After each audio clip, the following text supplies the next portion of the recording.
Very good morning to you once again. We are live and we've got a new member of the team. If we can just take him quickly. Here we go. Maruma Kakana. Morning, Maruma. Nice to have you with us. Good morning, gentlemen. Maruma, it's good to be with welcome. you. Welcome to the firing line. It's nice to be part of the three, hey? It feels good to be here. There you go. Maruma Kakana will be manning the sports desk. Of course, Kenda Makamati is having a little bit of time away from work, as we all need occasionally. Need some break, Eben, just to revive again and come back. Yes. Recuperated. Yeah, I'm due. Tomorrow will be my last day for a couple of weeks. But anyhow, we're dealing with an interesting topic today, something that some say we don't often talk about enough. So, identity.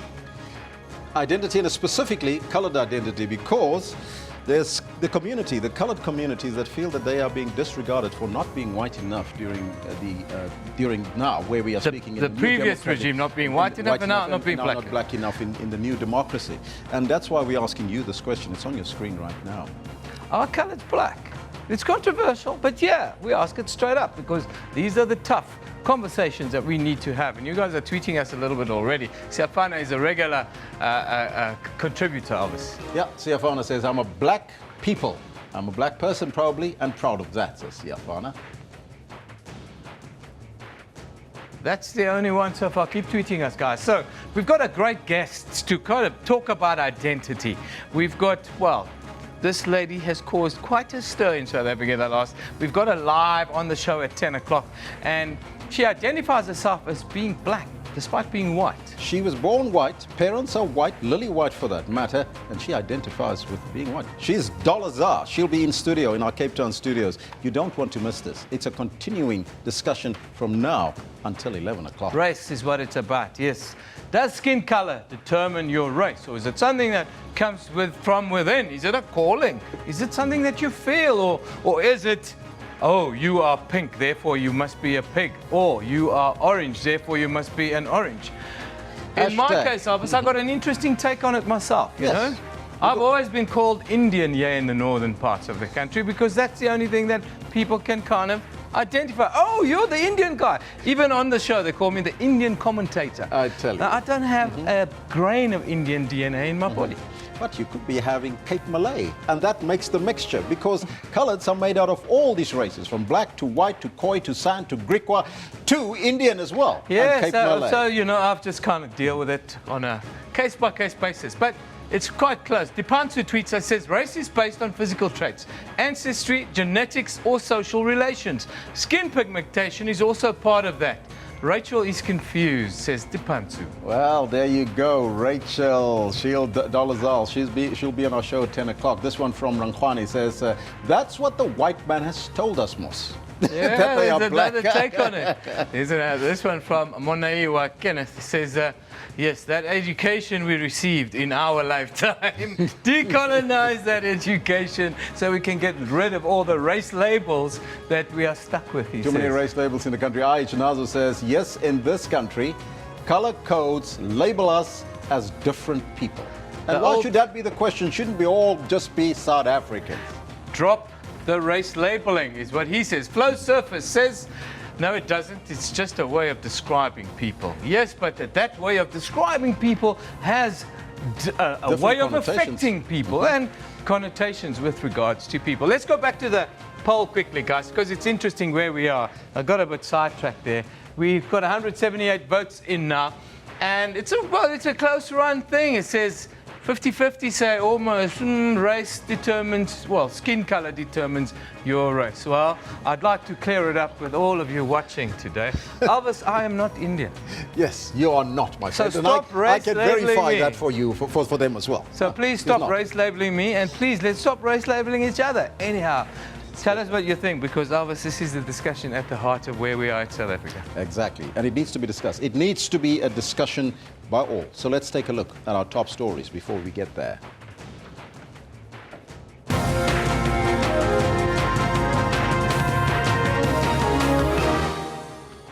Legal experts say that the former Hawks head Benning and Klemeza is permitted to go back to his position pending the outcome of his appeal.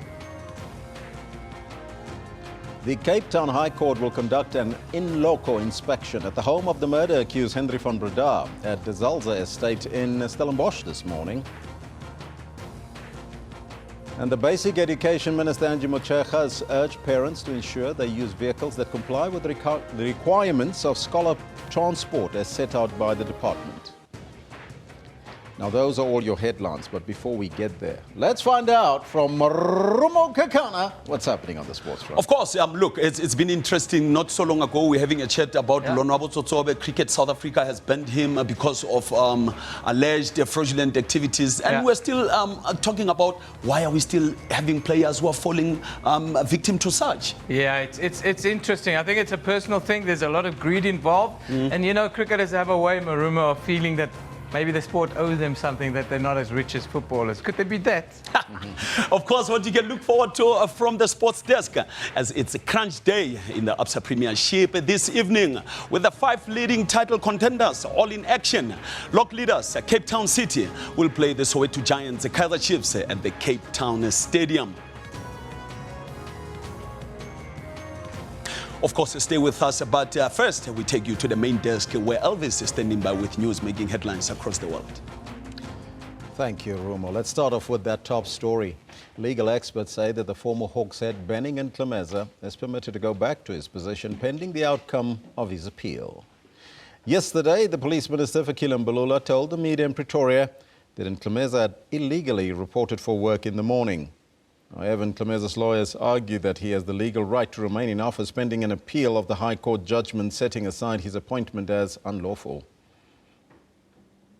Lieutenant General Ntlemeza is not entitled to report for duty or to exercise any powers or duties afforded to the head of DPCI until and unless the SCA reverses the full court order. His attempt to enter the DPCI premises is considered unlawful and will be acted upon decisively. Mbalula further accuses Ntlemeza and his lawyers of playing politics. He describes Ntlemeza's action as showing him as police minister the middle finger. Mbalula maintained that there will be no golden handshake for Ntlemeza.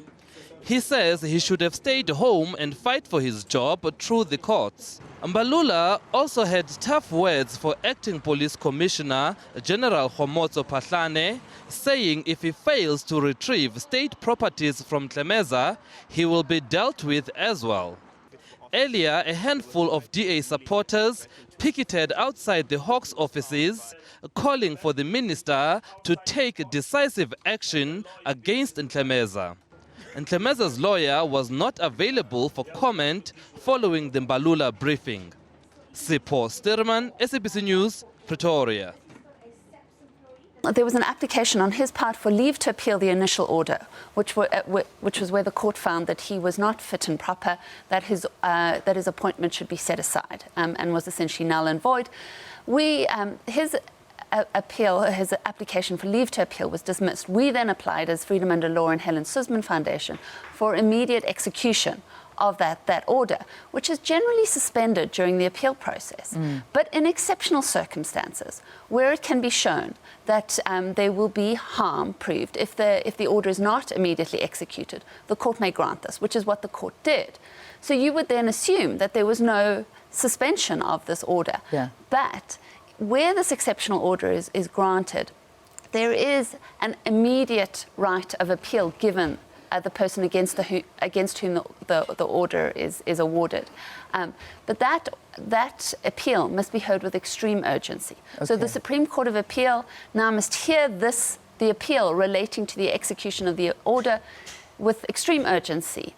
And until that process is followed, essentially the order is suspended. What do you think is the reason behind Ntlemeza's resistance? I mean, when there are so many parties against him, and yet he is still going into the office and he still wants to do his job. He feels he's innocent. Yeah, I don't want to speculate as to his motivations. I just don't know. But I mean, I think it does bear out the kind of the impunity and the lawlessness that has sometimes, appeared to reign within the DPCI, within the Hawks, and that under his leadership. And he seems intent that, until the end, to make that the stamp of his office. Cape Town High Court Judge Raj Desai will conduct an in loco inspection at the De Zalze estate home of the murder-accused Henry van Breda in Stellenbosch this morning. The 22-year-old is accused of killing his parents and older brother at their home in January 2015. He has pleaded not guilty to all 5 charges he is facing. Henry van Breda claims that he saw a balaclava-clad intruder first attack his brother, then his father. He also says he didn't witness the attack which left his mother dead and his sister severely injured. And that he was in the bathroom when he heard several banging sounds come from one of the bedrooms in the house. When his father came to his brother's aid, he too was struck with the axe. Van Breda says the alleged intruder laughed as he attacked the senior Van Breda. I managed to wrestle the axe from his grip and shoved him away from me towards the bottom end of Rudy's bed. As a result of the push, he spun around and away from me. I was surprised at how easy I was able to disarm him. I remember seeing Rudy moving on his bed in my peripheral vision. He was also making what seemed like gurgling noises. The media was allowed to film Van Breda's plea explanation, but could not film further proceedings, pending an appeal currently before the Supreme Court of Appeals. The state's first witness was the policeman who arrived at the scene first. He's testified that Van Breda looked nervous and panic-stricken, but did not look as if he had cried. He also testified that he didn't observe any sign of forced entry at the house, saying that the scene didn't resemble a house robbery because valuables like a laptop, TVs and a handbag containing cash were not taken. Vanessa Puna, SABC News, Cape Town. Basic Education Minister Angie Motshekga has urged parents to ensure they use vehicles that comply with the requirements of scholar transport as set out by the department.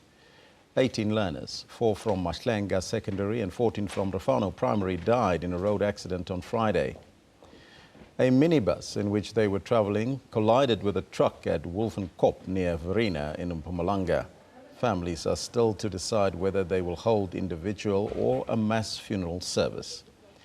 Yesterday, Motshekga visited 2 schools, the Mahlenga Secondary as well as the Rafano Primary in Sokolumi outside Bronkhorstspruit. He was accompanied by the Gauteng MEC Panyasa Lesufi. I've been at the scene, I've seen all those bodies, and I had serious interaction with law enforcement agencies that were there. I really want to leave it now to the police just to sum up the investigation, and they've been hard at work, to be quite frank. I mean, the accident happened on Friday. When we went there on Sunday afternoon, they were still at the scene trying to gather the relevant evidence. And I think when they finalize that part, we'll be in a position to move on. But from our planning point of view as a department, we are treating everyone as equal, including the driver and his family. So we've not isolated anyone. We believe that's the best way to handle the situation and leave the law enforcement agencies to conclude their own investigation. They will pass judgment at the right moment. Yeah, and the children, obviously, they were traveling on a daily basis between Mpumalanga and Gauteng province. That says a lot, MEC, about the challenges that still exist in the schooling system, especially when it comes to learner transport. I share that view, strongly so. We need to ensure that equal education is accessible to everyone, or quality education is accessible to everyone equally, and that we can make resources available to whoever that need access to those resources, and that planning should take place more at intergovernmental level rather than only at a national level. Because if you go through the needs of these kids, there is policy to cover their needs, but that policy is restricted by boundaries. For example, in Gauteng, we can provide scholar transport to them only if they're within the boundaries of Gauteng. And Mpumalanga can provide scholar transport to them only if they're within the boundaries of Mpumalanga. But if there is a cross-border, it makes it difficult and no one is covered. They legitimately qualify for scholar transport. They legitimately qualify for a proper transport that can be organized by government. But purely because of cross-border relations, we believe that we've learned something out of this thing, and we'll be in a position to do joint planning with our counterparts in Mpumalanga. And they've been very helpful. I must thank the MEC for safety as well as the local mayors there. They've provided all the relevant support. Actually, we didn't even feel that we're in a cross-border situation. We felt we are one government that can assist all our learners. SABC board wants the former CEO, Hlaudi Motsoeneng, disciplined for bringing the public broadcast into disrepute during a press conference last week. It also plans to scrap the 90% local content policy for radio and the 80% for television, which were introduced by Motsoeneng. The board and SABC's management team were briefing the Communications Portfolio Committee in Stellenbosch yesterday. The interim board is hitting the ground running, trying to turn around the SABC's finances, which it describes as being in a crisis. And it says the organization has suffered financial losses amounting to over R1 billion. The local content policy riled advertisers, resulting in losses to the tune of R212 million. The plan includes dealing with systemic issues that led to the financial crisis in the first place.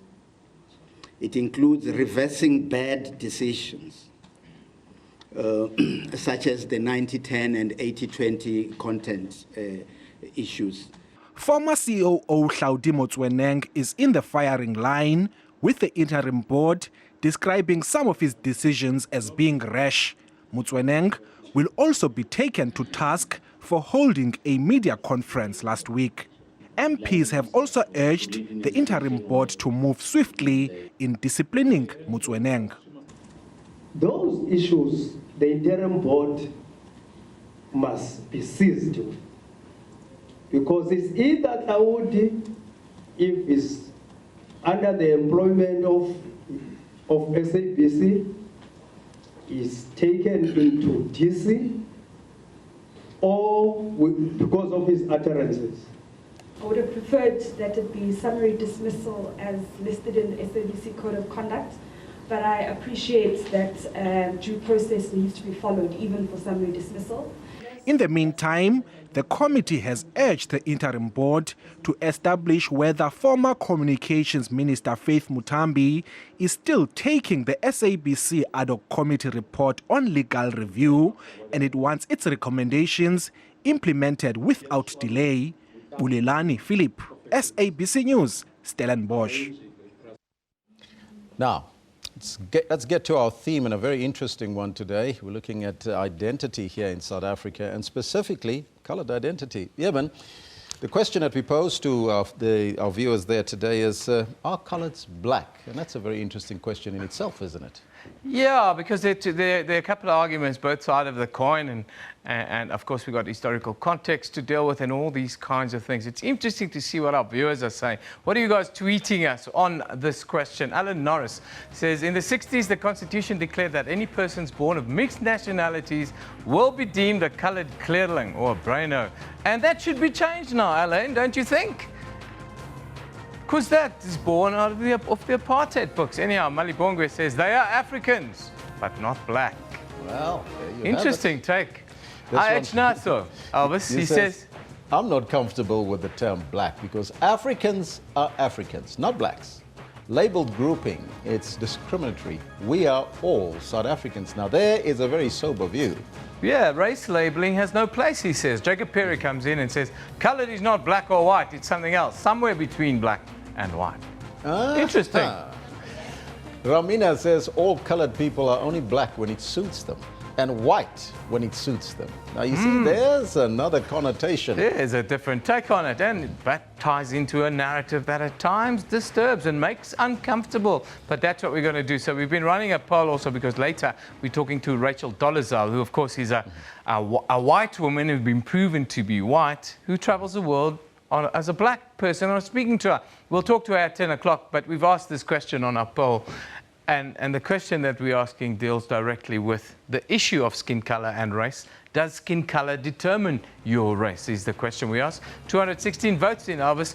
Just over 50% say, yeah, skin color does determine your race. And well, 46% of you are saying no. And you can hashtag Rachel Dolezal as well. She'll be in our studios at 10 o'clock, Evan. Yeah, it'd be interesting one. Interesting one. Anyhow, identity. That's where we are. Do we have tweets? Yeah, let's take a look at a couple of those. Here we go. On day.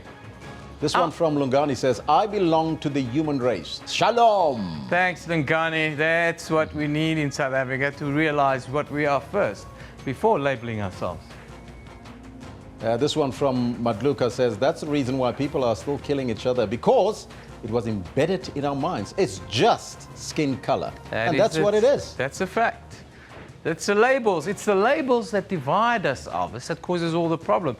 He says, race is not a skin problem, it's a sin problem, says Andrew. Different take on it, more religious kind of spin on Biblical it. sense there. Lagasa says, yes, it does. It does determine your race. I'm not always sure about that. Well, Temba, Rachel Dolazar said in plain, simple English. it doesn't. It does And so not. does Temba. Temba is a regular contributor. He says, no, it doesn't. So, let's escalate this whole discussion, Elvis, because it seems as if coloured identity is mired right in the middle of all of us.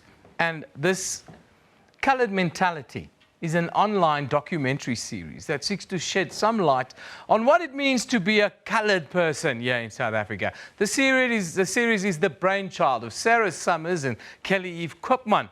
Now, this documentary series consists of 6 5-minute episodes. Each installment of Coloured Mentality tackles questions such as, well, what we've been asking, what does it mean to be coloured, and do coloured people have a culture? Now, we spoke to the documentary producers, Sarah Summers and Kelly Eve Koopman, on what it actually means to be a coloured in South Africa. Well, basically, we actually created the web series as a preparation step for the documentary that you mentioned, where we were kind of guided on this 1,000-kilometer walk. And we realized that we had so many questions and so many conversations that were constantly coming up about our own identity within the framework that we'd already conceived of it in Cape Town as women in their 20-somethings identifying as coloured, that we thought before going on this step, we had to first grapple with, you know, the things we were already kind of dealing with. These are very difficult, deep questions that you're posing on the series. Talk to me about that. Why? I think these were questions that we struggled with. And so because we couldn't find a space where we could engage with those questions ourselves as researchers on a film, as coloured people in South Africa, we posed the questions to people that we looked up to, and then we shared that with the community. I think what's exciting is that the questions were just starting points for much larger conversations that happened within the community on our Facebook page. Coloured Mentality is no longer just about 4-minute episodes. Yeah. It's about what people discuss. It's about a sense of community that has been created around it. Episodes are like talking points, and other people join the conversation and debate or critique or share different articles and resources. So it's become a co-owned space, and I think a safe space, for lack of a better word, to talk about things that are usually met with a lot of walls, you know, when you start asking these questions. So. Yeah. 1,000 kilometers you walked. What did that walk deliver to you? Did it emancipate you? Wow, that's quite a... I think, look, as we said, Coloured Mentality came from questions, and to be honest with you, coming back from the walk, we just have more questions, because I feel like these are all subjects, specifically with Indigenous identity. It's very new in our consciousness. It's not something we grew up with. It's still something that we're wondering about. How do we incorporate this into our identity? Is it part of our heritage? How do you trace where you come from? So it just, it gives rise to more questioning. But also, how do coloured people understand Khoisan as part of their own kind of being, particularly when we aren't being taught about these things. And just as filmmakers that are just kind of doing what we do, there's a lot of responsibility on our shoulders to almost bridge this gap where people aren't getting information, which makes it difficult for us in the space of how do we understand ourselves, how do we make this digestible, how do we put it into a space where loads of people can have different opinions and not like tell people what to think.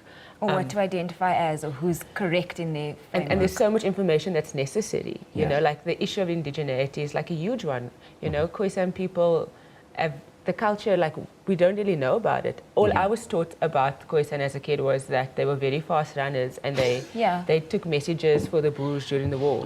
And if we also, like, when also just not even as coloured people, but in the South African conversation, specifically with all the conversation around decolonizing, I think however you conceive of it, it's incredibly important that that story start entering, you know, the national conversation, even if it is a very difficult one, because for a lot of people it's a very difficult thing to broach.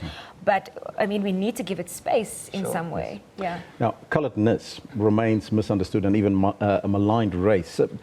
Do you believe there's a need for this to be discussed even broadly and widely? Because you started off in the Western Cape. Is there a sense that this discussion and this topic should be raised by all communities who feel that they are coloured? Sure. I think it's, look, we had a talk yesterday, and in the talk, Joburg isn't a space that we used to, so I think our presence is also a bit challenging Jarring, for people. yeah. I think it's also a conversation that black people need to be having, because coloured people don't have to be separate to black people, you know. And I think there's some like divisions there that we also like, let's not have that. We're all marginalised people that need to like see each other as one, so that we can start like. For us, saying we're coloured doesn't mean we're not black. You know, it doesn't. We believe that you can identify as multiple things, but there's a lot of conversation and healing that has to happen between all of us that occupy marginal identities. And also, we are aware that by locating the conversation in Cape Town, it is limiting, but we haven't had the resources and ability to move it further. You know, so we'd love to explore. It's not a homogenous identity, so it must exist in all the different spheres that it does. It needs to expand. Yeah. Now, as young people, there's not a lot of history around us, and you just mentioned it now. Do you think that history should be rewritten to reflect the first indigenous nation, the Khoi and the San, and its descendants, which is now the coloured? I think it would be very helpful if I had learned history pre-colonially in school and had a better understanding of what happened in my own country, not just from apartheid, because I think it also contextualizes our issues as a nation from an earlier point. I think we learn a lot about things that happened in other countries during, you know, that era, but there's very little from the perspective or from an understanding of the indigenous people that lived here and the great amount and expanse of people from all different types of tribes and languages, and also the things that happened to them. And I think we also just need to be educated about race. Because we have like these broad ideas of race and what apartheid has done to us in terms of race and how people are still divided in those ways. But nothing has really been done to like facilitate conversation about self-identification. How do I understand myself? How do I understand you? How do we understand each other? And I think those kind of conversations as part of a cultural history are also important. And they are sensitive because they aren't being engaged with. So people feel particularly that they need to cherish those things and cling onto them really tightly because we're not actually like openly talking about Some of the Khoi and San leaders that were walking with you on this 1,000-kilometer walk, they are calling for the scrapping of the term coloured. Are you for or against the scrapping of the term coloured? Just to contextualize, that march that happened recently was not the same walk that we were on. It was a different section of leadership. This particular one that we were on is something different. It's also a pilgrimage. It's also it's part of the framework of lobbying for indigenous rights, but it wasn't for that specific issue. This one was more recent. I don't think we are for scrapping any term that people find value in or that people have chosen to identify with. I think that more terms should be included and people should be allowed to, you know, have ownership of those terms, but I don't think we should erase what people have already claimed. I don't think anybody should be called coloured if they don't want to be called coloured. It was specifically Khoi people. There's a lot of trauma there that needs to be undone. But at the same time, there's a huge body of people that do identify as coloured. And if we want to start introducing new notions of what your identity could mean, we can't do that by first eradicating what people already understand themselves as. The conversation needs to be inclusive, Is this a starting point of perhaps a larger unification project, your series? I mean, we hope so. It'd be great. That's our ultimate goal, you know. It just comes down to resources, because ultimately we did that web series on like no money, just on sheer will. And sheer will has gotten us quite far, but there's only so far it can take you. What next for the unification project, and how do you want to involve people that want to become part and parcel of this discussion moving forward? I mean, there are loads of ways people are already involved. So people send us their writing, people send us articles, people have debates on our page, and we completely just facilitate that. Coloured mentality has never become a place where we have a certain doctrine. And so there's a lot of engagement already. If people are interested in doing episodes, we're also very keen on that. People have contacted us and we're like, cool, let's start this. What's your proposal? I mean, ultimately, it makes it easier for us. It makes it a better concept if it's not just about two people that are doing something. We'd love to make another series. We'd love to broaden the conversation. So if there's anybody out there who wants to get involved just on a structural level of like, let's make this happen, we're open. Like we even did a call recently on our Facebook, and when people like, let's... Facebook page, contact details? Coloured mentality. Everything's coloured mentality. And Facebook is generally like, I suppose, the best place to try and engage with us or to become part of. Ladies, I thank you so much for joining me here in studio. Thank you so much. That was here in our studios, filmmakers Sarah Summers as well as Kelly Eve Koopman. That is the series Coloured Mentality. Go and watch it.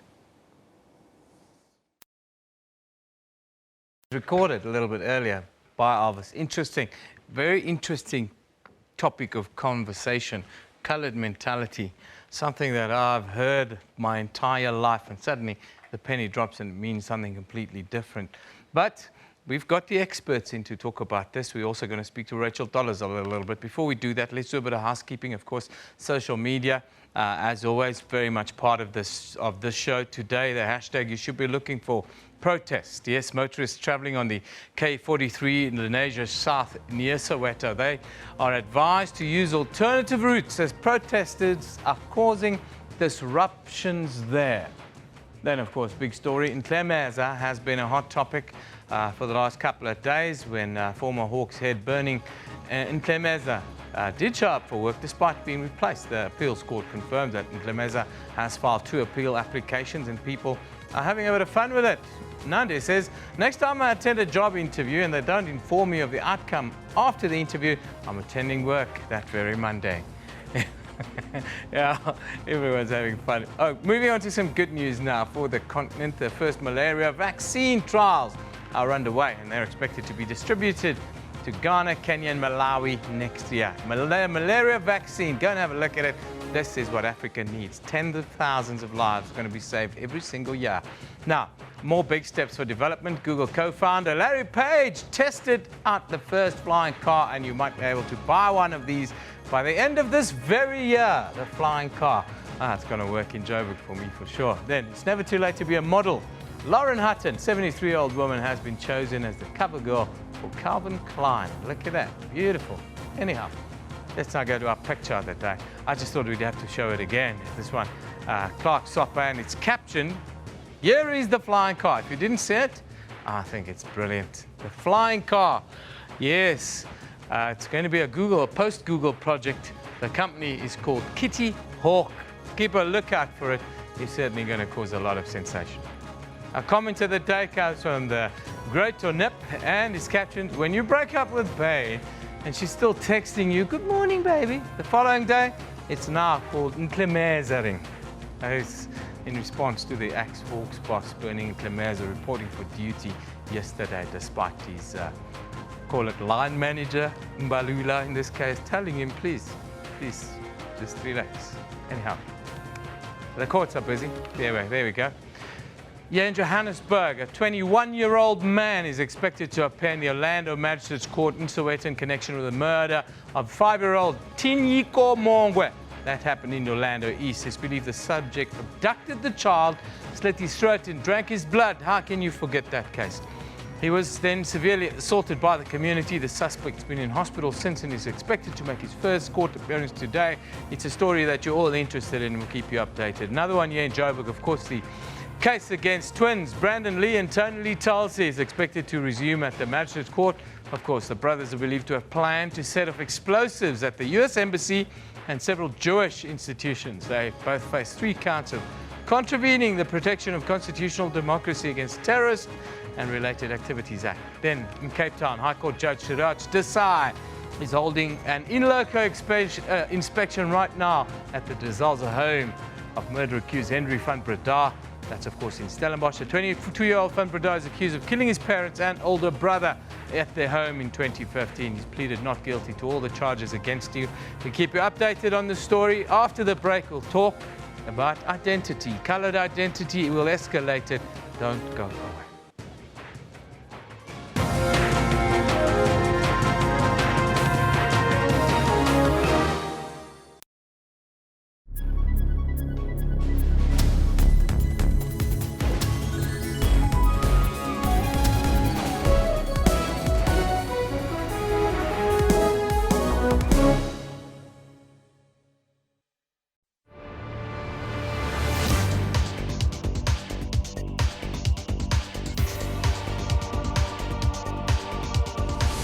Did you know the big hole digging started in 1871 and ended on the 14th August 1914? The hole produced 2,722 kgs of diamonds.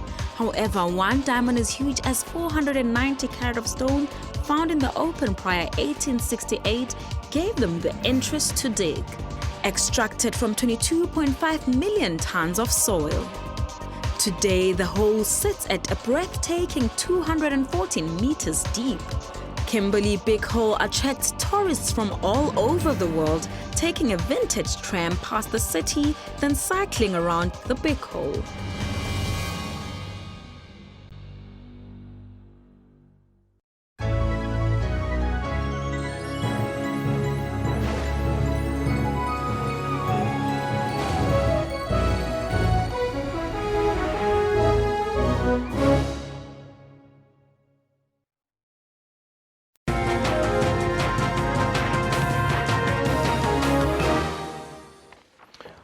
Welcome back. You're with Newsroom on SABC News. Politically, when issues of race, culture or class arise, it seems as if there are only two perspectives that enjoy attention.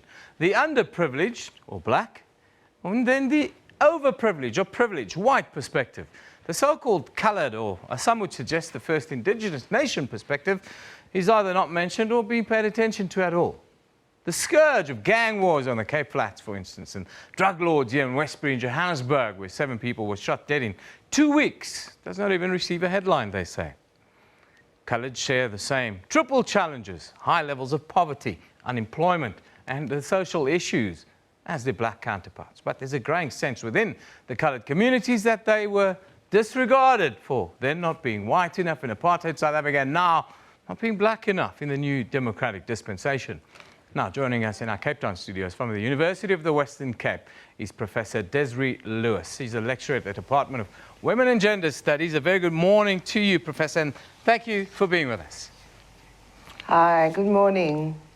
As you've just heard, I just did a little intro where I talked about coloureds and coloured communities facing the same challenges as black communities, but it seems as if their social concerns are not considered as urgent. Would that be fair comment? I think it's a difficult question to answer because there are so many different experiences of black. So certainly those who have been categorized as coloured have been marginalized in certain ways. But at the same time, that it is such a huge heterogeneous group that to just generalize about coloured people being marginalized is, you know, it just creates more problems. You find that problematic. Of course, we're interacting with our audience also and trying to get their views on this. And a little bit earlier to a question we asked, are coloured black? We have a response that says, yeah, only when they want to be. Is that part of the discussion that needs to be had? I think that that is a very crucial intervention into the reclaiming of coloured identity, because so often, especially with leaders, there's a kind of bandwagoning on the idea of a particular identity, and people are then swayed and kind of support leaders who push the idea of, you know, you must claim your authentic identity. So it's used, as racial categories very often are used, very often in manipulative ways, especially by leaders. And I think that's particularly true in the case of colouredness, because so often you'll find that it's the leaders who are pushing this idea. I'm thinking, for example, of the way in which a group who's categorized as coloured mobilized, but really on the basis of class recently. The Robertson wine, the strikers. Yes. Involved in the Robertson wine story. Yeah. You know, they were mobilizing on the basis of class. And so often you'll find that it's class issues that are paramount rather than simply some question of one's ethnic identity. So yeah, one needs to be very careful about how one is defining the basis of the discrimination. What's it really about, in other words? There's a new stir in amongst these circles around the claims of the First Nation status here in South Africa amongst certain groups within the wider coloured group, if one can call it that. What do you make of that claim of First Nation status, and how do you think that should be dealt with both internally and externally? You know, I think the First Nation claim in South Africa is extremely tricky because it gets back to how certain labels, certain identities, which put people in positions where they can claim authenticity, are used very often by leaders, are manipulated. So there's a power and a potency about claiming to be a First Nation people. And the situation in South Africa is, of course, very different from the situation, say, in the United States with Native Americans. You know, I think First Nation status there, or in Australia, for example, is very clear-cut. But when it comes to South Africa, who do you say should qualify as having First Nation status over and above others? You know, how far back do you go? And again, it gets back to the fact that the group classified as coloured is so huge, so varied. So very often you'll find people with a very faint, remote connection to being Khoisan, just suddenly claiming to have Khoisan ancestry and to have some sort of sense of inherent Khoisanness, which is really very artificial.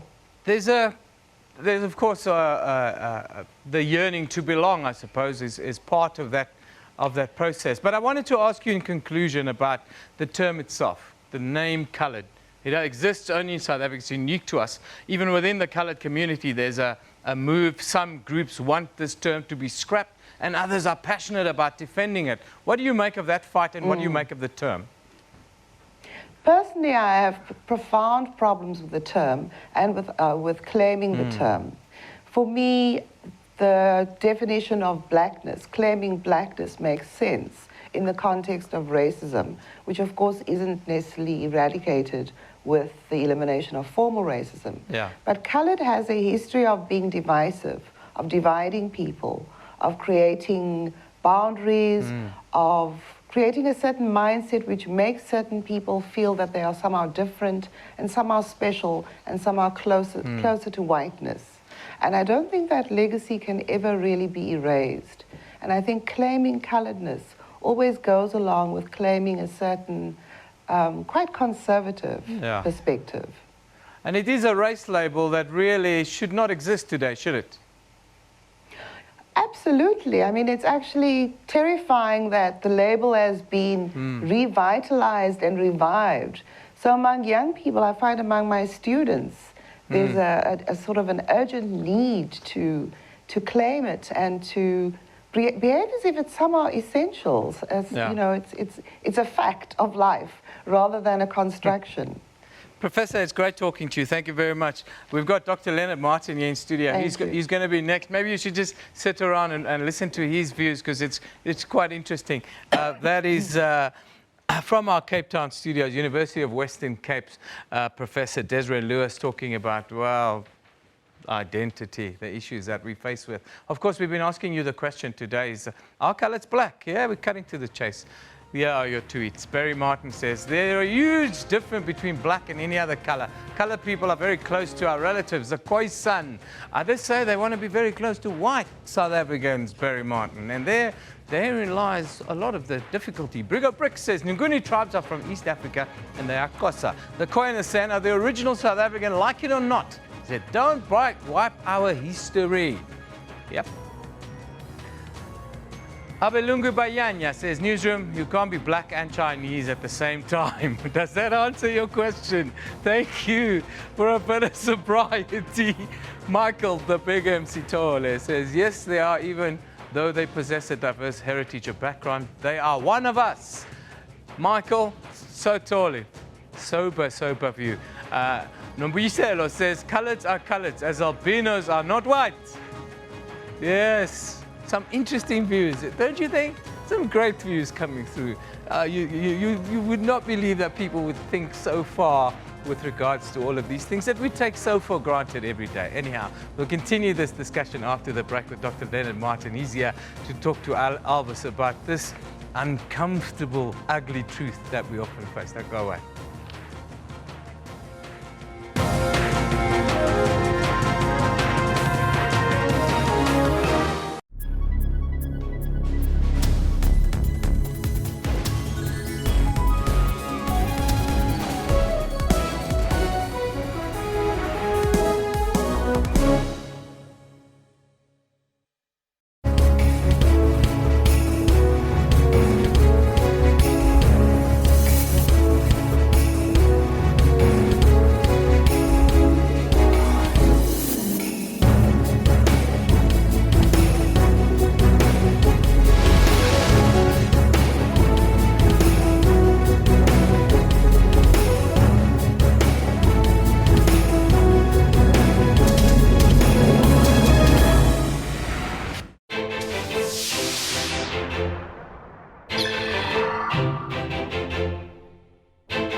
We continue our discussion on race and identity. Now, Balungu tweeted a little bit earlier that you can't be black as well as Chinese at the same time. Well, there's a term for that, Balungu. It's called Blackanese.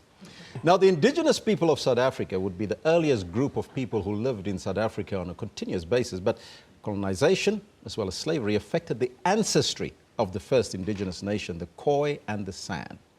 Identity politics in South Africa has always been a very contentious issue, and this is largely attributed to the history of oppression. The apartheid government intentionally separated whites from the so-called colored and black African people. Now, the legacy of this division is still alive in the fabric of our society, despite some black consciousness activists like Steve Biko. Remember him? He was instrumental in fighting to undo this destructive and divisive thinking. The descendants of the Khoi and the San, or the so-called coloreds on the other hand, are not an homogeneous group and include all people of mixed origin, from Khoi, the San, Griqua, black, white, Cape Malay, Indian, you name it, from all parts. They form part of the colored collective. To discuss this, we are joined in studio by social commentator Dr. Leonard Martin. A very good morning to you, sir, and welcome. Good morning. Good morning to the viewers as well. Now, I've just indicated that the term colored means that they're not predominantly black, they're not white, they're not Khoi entirely, they're not San, they are the descendants of all these people, black, white, green, even Chinese and Malay, all mixed together. Would you concur with that statement? Well, first of all, Elders, the issue is the making of South Africa was premised on two major factors. That is the actual usurpation of land, modern South Africa, the usurpation of land, and the near genocidal intervention of those who wanted to recreate, rearrange, reorganize, restructure, reconfigure South African space, what became South Africa. Within that context, peoples of a multiple heritage arose out of the African community as a whole, but also out of the interactions of particularly Dutch and British imperialism around the world. Slaves and indentured peoples were brought to South Africa, not only from the East, but also from other parts of Africa. So what we talk about when we talk about the colored population is a population that actually prefigures the South Africa that is to be. Was there perhaps a logical explanation for this development of the term from the rulers at that point in time?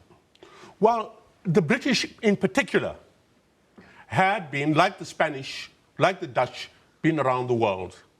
And it's in that context of discovering new spheres of trade that the term colored was picked up, particularly by the Spanish.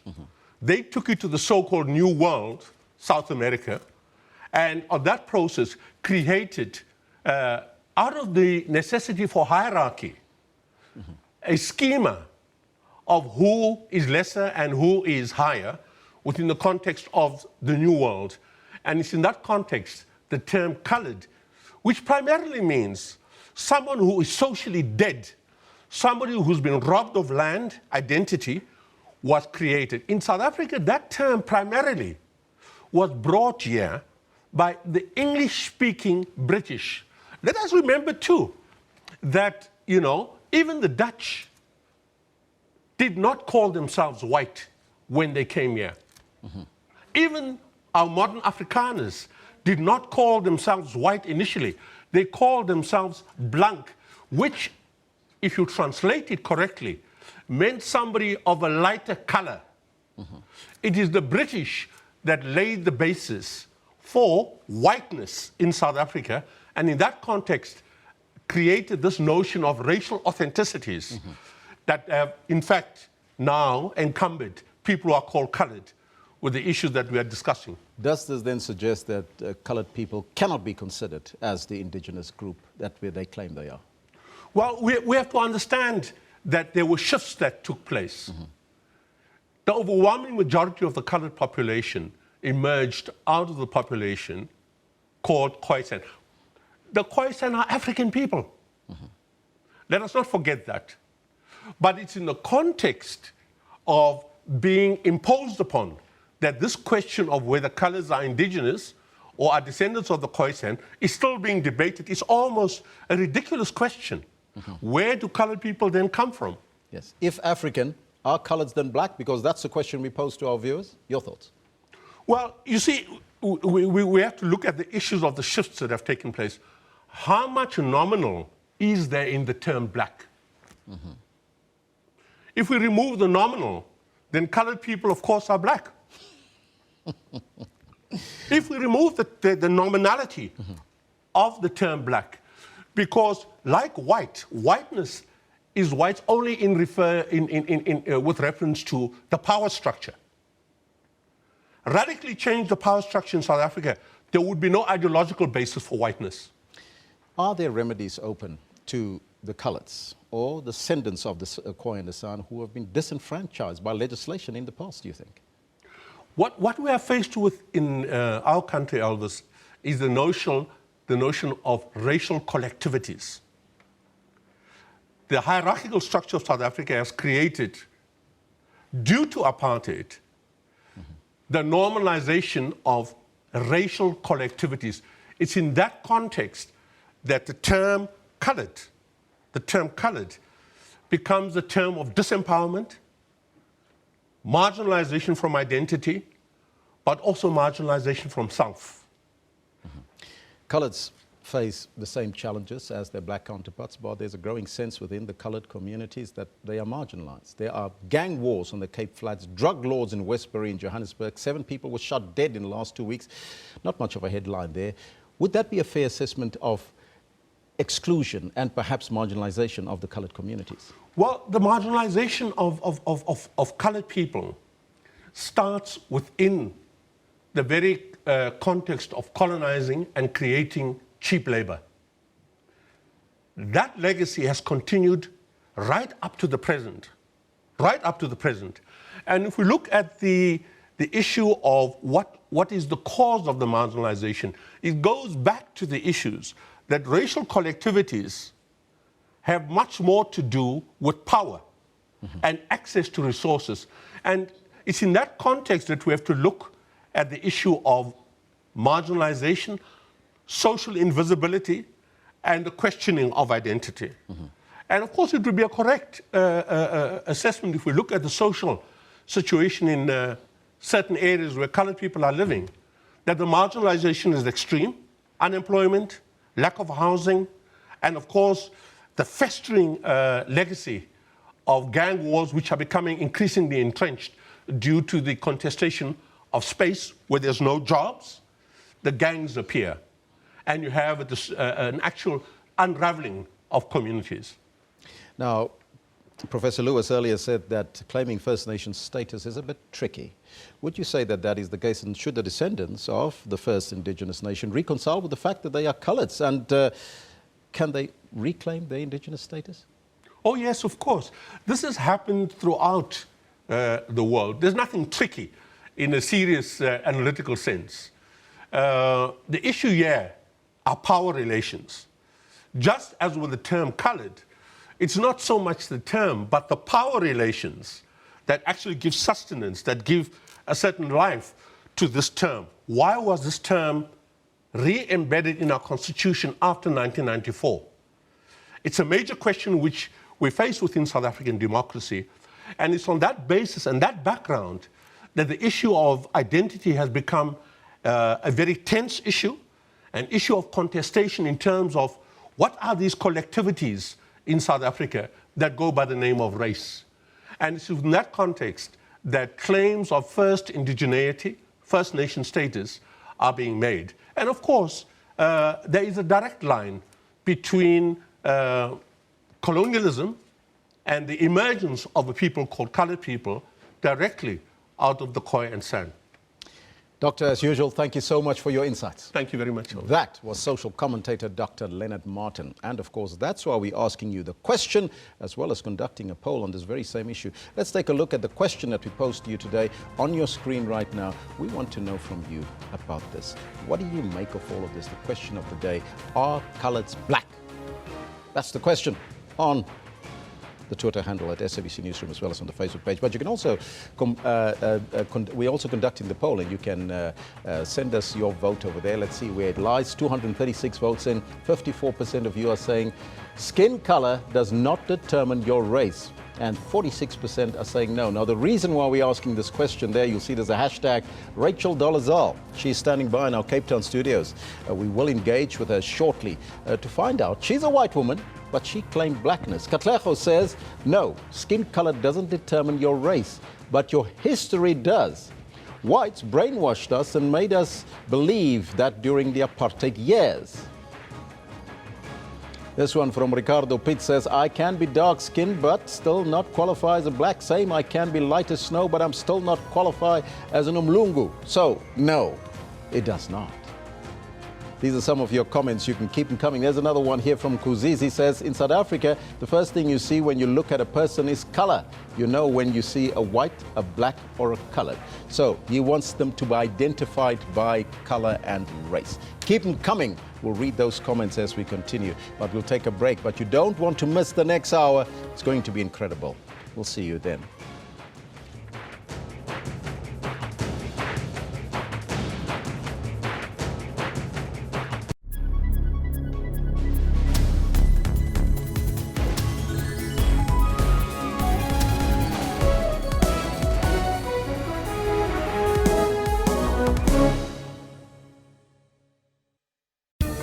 Water-wise, water is an essential need.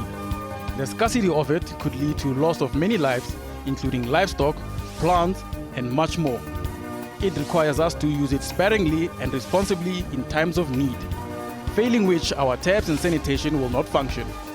For more on water and weather issues, stay tuned to News Today, every Friday at 4:45 Central African Time. SABC News, making you water-wise. A presumed U.S. drone strike in the south of the country has killed 3 Al-Qaeda suspects. Death toll in Yemen's 18-month-old civil war now stands at about 10,000. People get killed or die and are actually buried before they're recorded. And we don't have a way of recording that, but we know the numbers are much higher. Water restrictions are to be imposed on villages in and around the Nkomazi municipality. Pumps can't pump the water because there's no water in a river. And if the water is coming back, then it's full of mud. Those who can pray and those who can do any miracle to make sure that we've got enough rain, give it a try.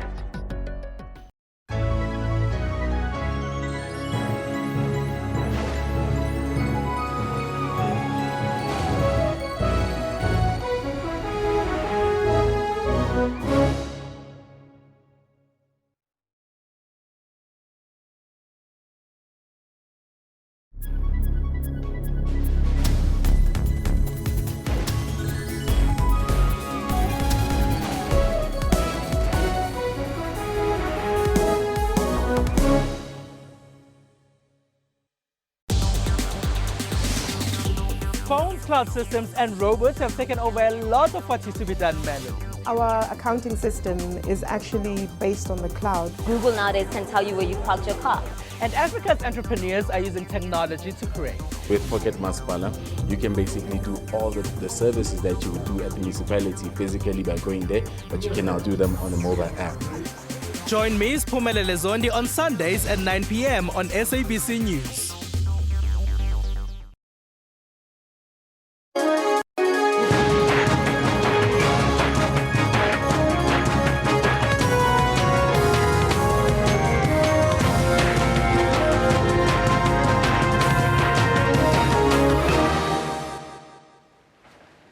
Welcome back. A very good morning to you. Just gone 10 a.m. Central African time.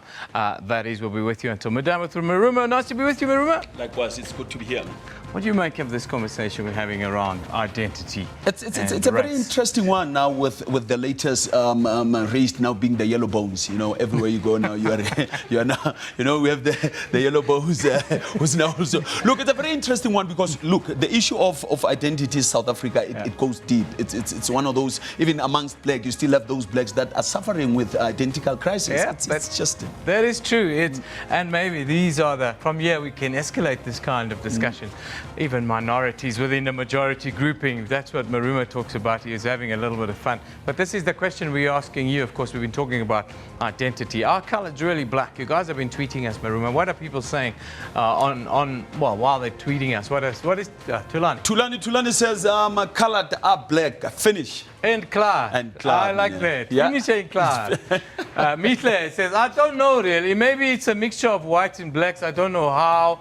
Love you, SABC. Thank you, Mihle. We're trying to have conversations that affect us. That news you can use, as it were. Ricardo says, I can be dark-skinned, colored, but still not qualify as black. Same, I can be light as snow, but I'm still not qualify as umlungu. So no.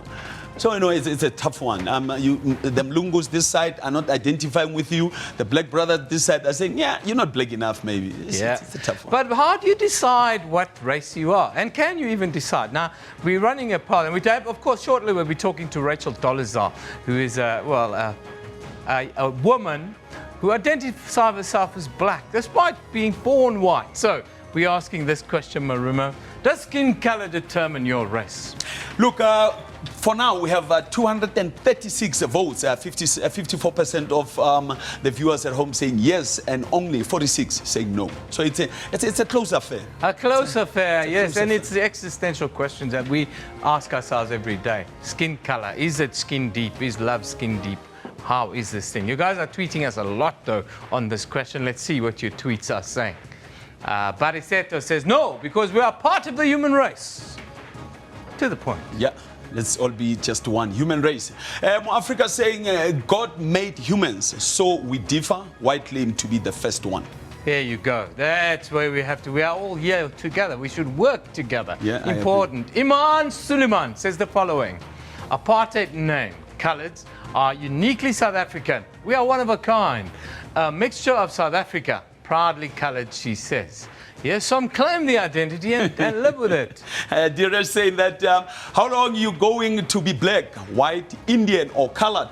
With death, everything will be destroyed. Look at the soul within. That's very deep from Dheeraj. Very deep, but that's where we need to go. Nose Light says, yes, it does, and every race has its own culture.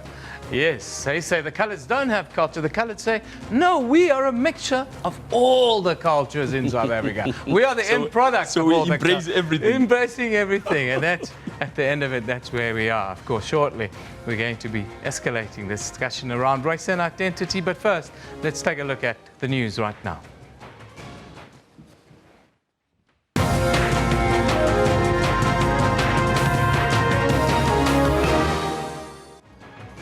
Former Hawks boss Bernie Ntlemeza will today approach a court to interdict Police Minister Fikile Mbalula from preventing him from performing his duties.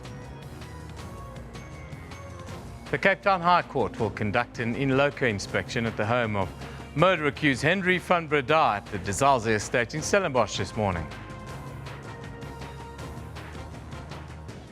Basic Education Minister Angie Motshekga has urged parents to ensure they use vehicles that comply with the requirements of scholar transport as set out by the department. Those are the top news stories. Let's go to have a look what Maruma's got on the sports desk today. Interesting one. Yesterday we saw the Nedbank Cup quarterfinals draw. I know your boys, as you even representing in the colours, Orlando Pirates will be entertaining Chippa United, which is a tricky team, given how they've been performing this season. Yeah, they're playing well. But you hope that your boys will make it count. Always. Never give up. Of course, in the sports desk, what you can also look forward to, and it's crunch day in the Absa Premiership this evening with 5 leading title contenders all in action. Lock leaders, Cape Town City, will play the Glamour Boys from Pefeni, Kaizer Chiefs, at the Cape Town Stadium later on today. I'll be back with this and other stories making headlines in the world of sports. But first, I take you to the main desk for the main news. Yeah, thanks, Maruma. Here we're back at about 10:40 to give you a complete update. Now, our top story. Legal experts say that former Hawks head Bernie Ntlemeza is permitted to go back to his position, pending the outcome of his appeal. Yesterday, Police Minister Vigile Mbalula told the media in Pretoria that Ntlemeza had illegally reported for work in the morning. However, Ntlemeza's lawyers argue that he has the legal right to remain in office pending an appeal of the High Court. A judgment setting aside his appointment as unlawful. On his part for leave to appeal the initial order, which was where the court found that he was not fit and proper, that his appointment should be set aside and was essentially null and void. His application for leave to appeal was dismissed. We then applied as Freedom Under Law and Helen Suzman Foundation for immediate execution of that order, which is generally suspended during the appeal process.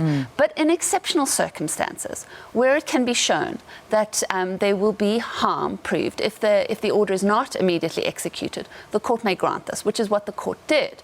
So you would then assume that there was no suspension of this order.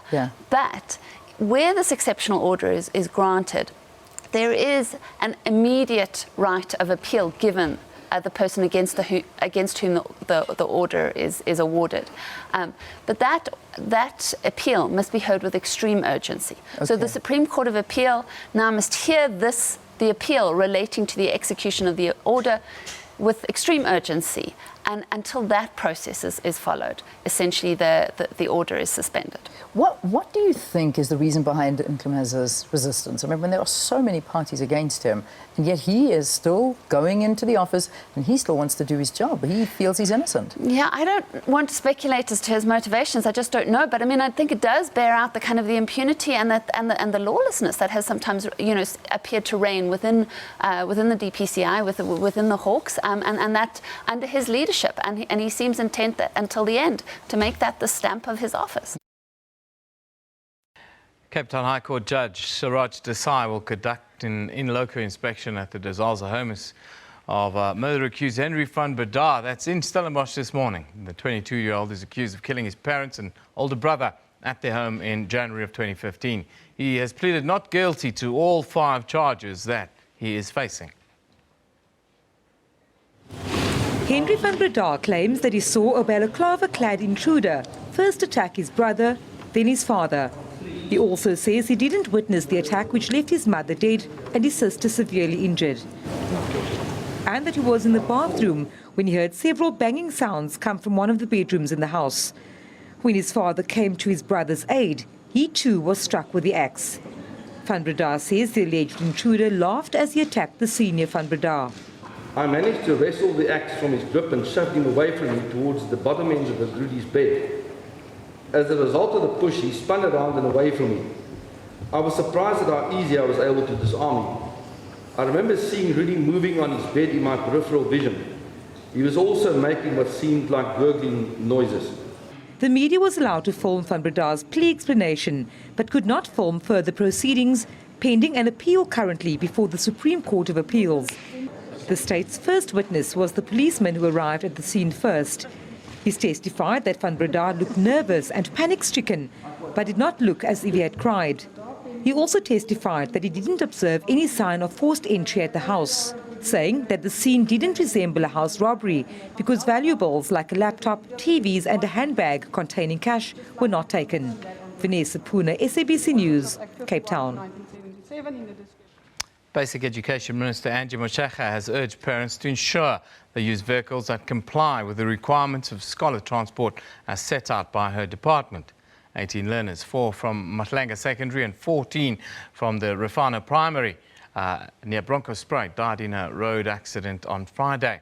A minibus in which they were travelling collided with a truck at Wolvenkop near Verena in Mpumalanga.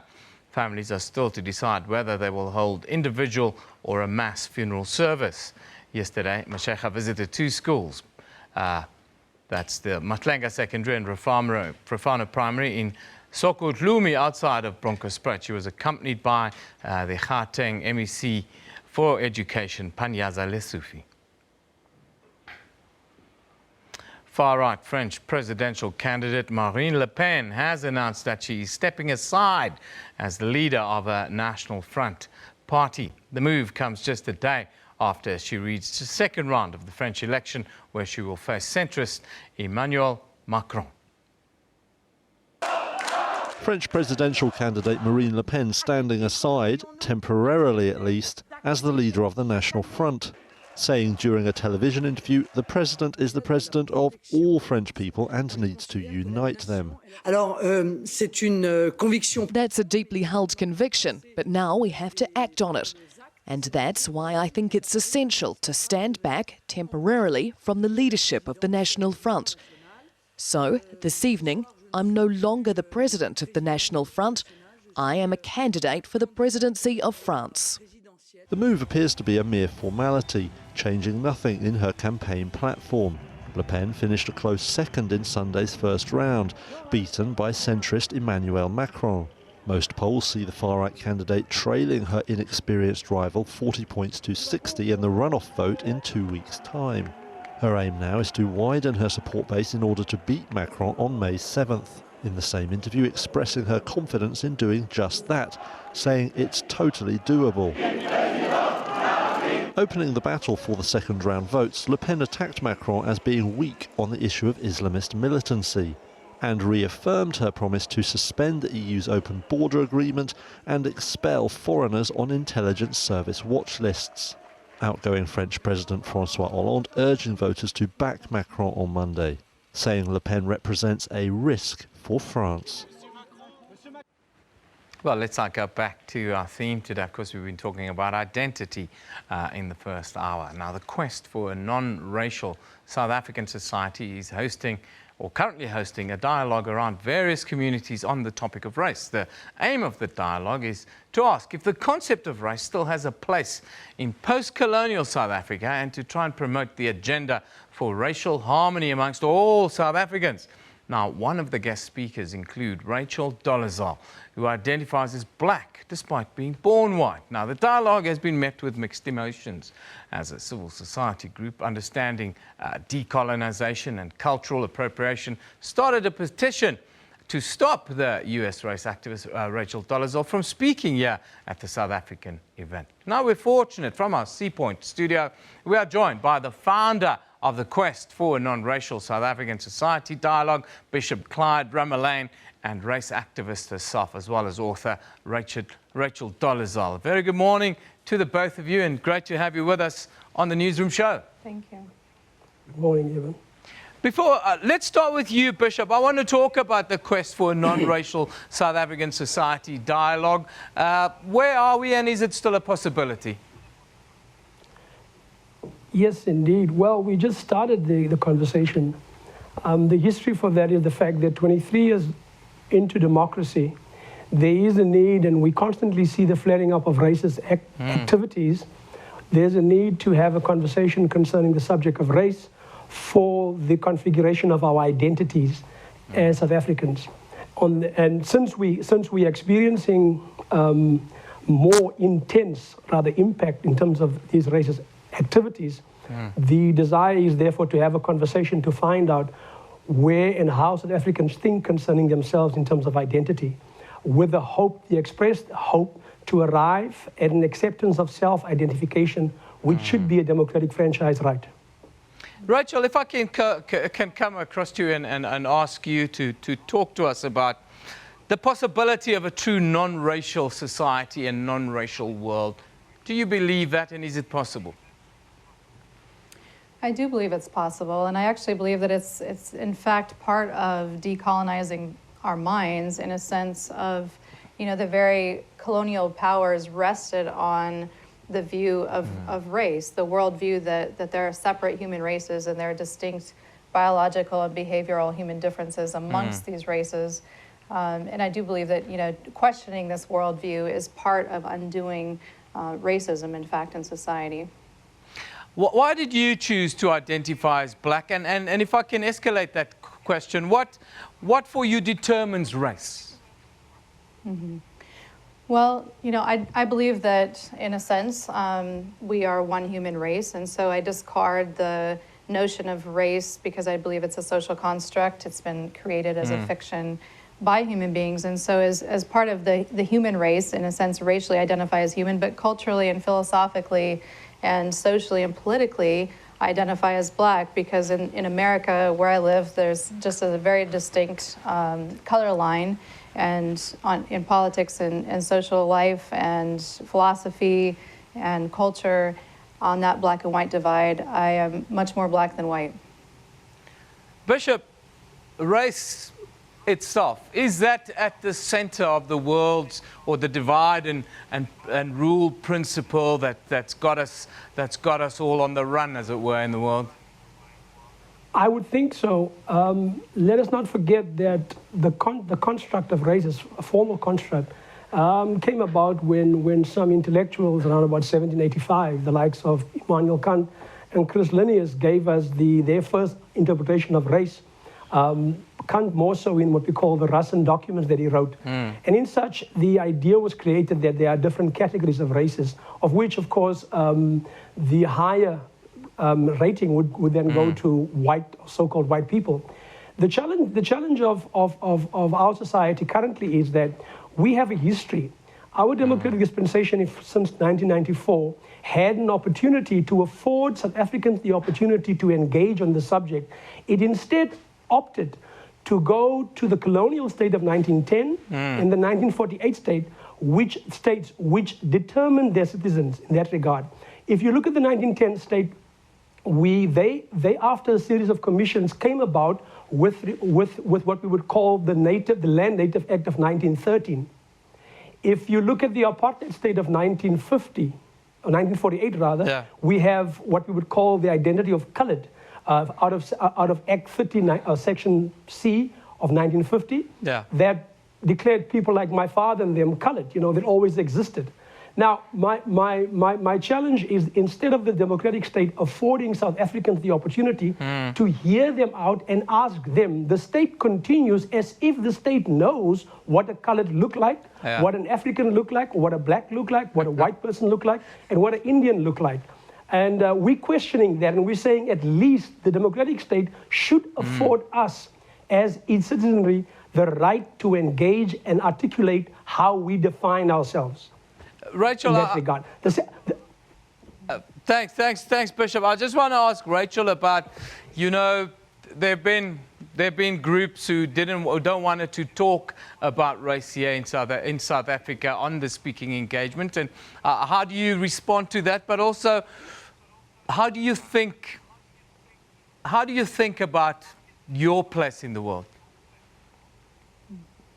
Well, I was invited to come and participate in the launch of this quest for a non-racial South African society dialogue, and I was happy to accept that invitation. And I'm not here to lecture or to, really, in a sense, teach anybody anything new. I'm just here to share my personal story and really to support, again, this launch that Bishop Clyde and others have put together, because I do believe that one of the greatest human liberties is to self-define and to self-determine.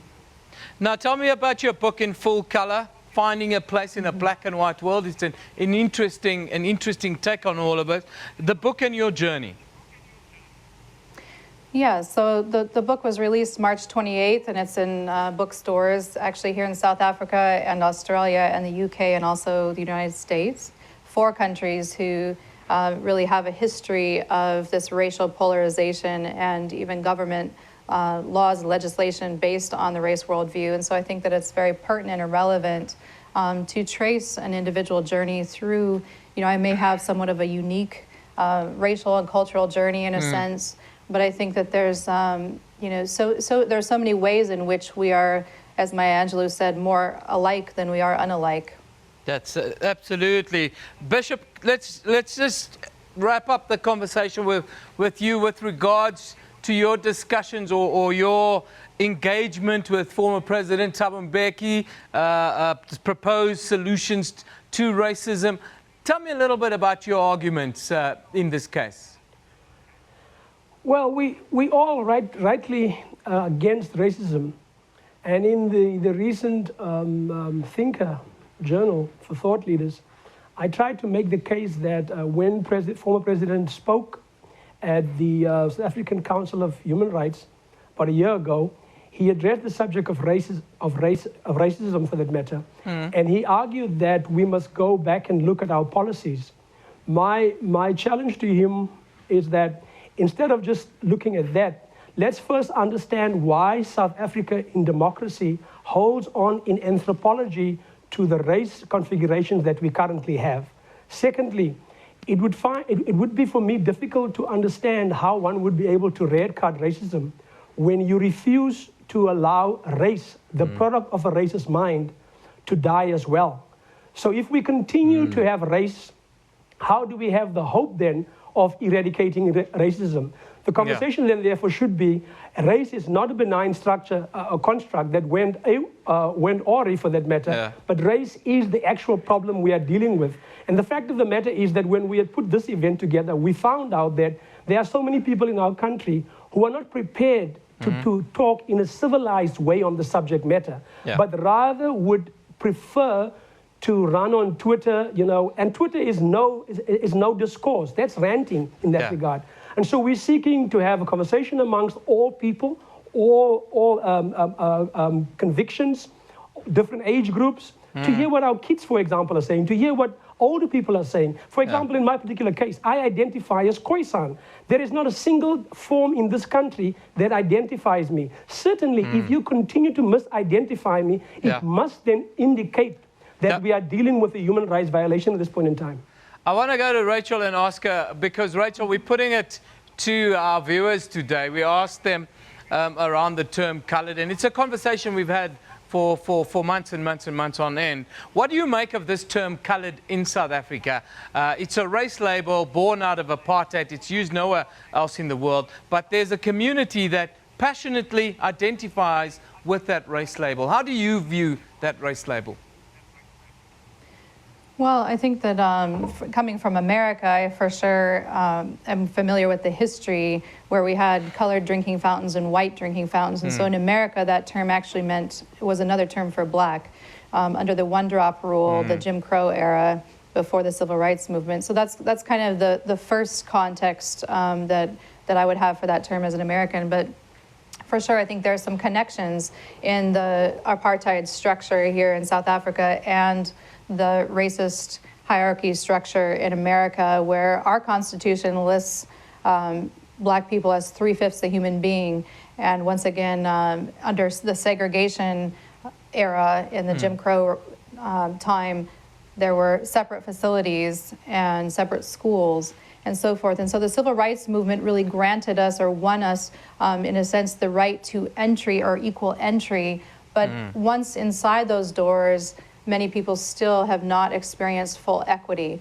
And so as Bishop Clyde said, really undoing racism has to lead us eventually to undoing the race worldview. Self-definition, should that be an absolute right in democracy? I think so. Yeah, I certainly think so too. Absolutely.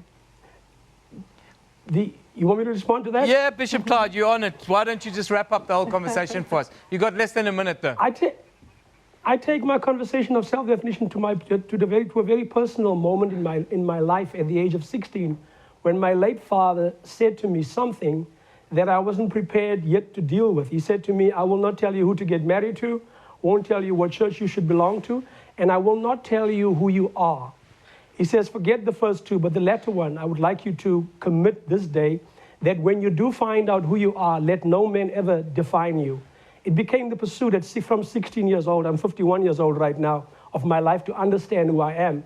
I did find out who I was, and I'm not intended to accept that when my father showed such pragmatism, the state can just have a right to define me as it deems. And therefore, self-definition for me is an inalienable right, and it's something I'm not prepared to forego. Thank you very much for joining us today. That's Bishop Clyde Ramelane and race activist and author Rachel Dolezal joining us from Cape Town. Thank you, guys. Great conversation that we had there. What do you think about that? Of course, we've been asking you. Actually, we've been running a poll. It's the question that was on the screen. The poll says to us, does color or skin color, does it determine your race? Or can you define who you are at any point in your life? 236 votes in 54% say yes, skin color does. So it's very tight idea. Mfana tweets us, he says, race is not a color, just as much as a white cow, cat or dog is not considered superior to others. Mfana, thank you very much for that view. A nice, different take on it. A cat remains a cat. You don't say a white cat or a brown cat, do you? Very good. Mbuyiselo says, there's only one race to which we all belong, the human race. Thank you, Mbuyiselo. Barry Martin comes back. He says, Rainbow Nation, after 94 election, we all were called the Rainbow Nation. But now, colored people are called blacks. Silly, he says. Well, we should drop all the race labels, don't you think, Barry? Drop the race labels and move on. We are all supposed to make a contribution to South Africa. That should be our only concern. We're going to take a short break. We're talking identity today. At times, an uncomfortable conversation in South Africa. Don't go away.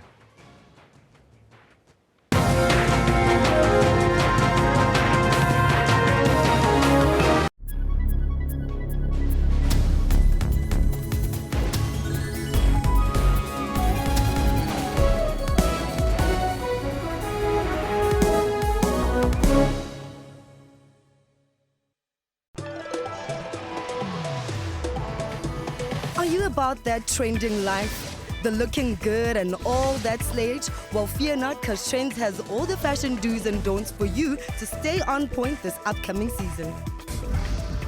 This film will be an immersive spectacle. You got Kong, that's 100 feet tall.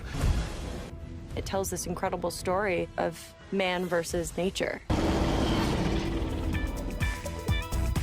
The iconic stage production by Mbongeni Ngema is back with a bang.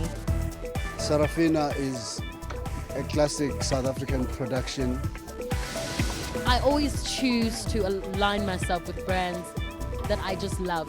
Because when you love something, it doesn't become work. Luxury is not built overnight, but it's an experience that comes with time. Catch up with all the trends on Trends Saturdays at 12.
Phones, cloud systems, and robots have taken over a lot of what used to be done manually.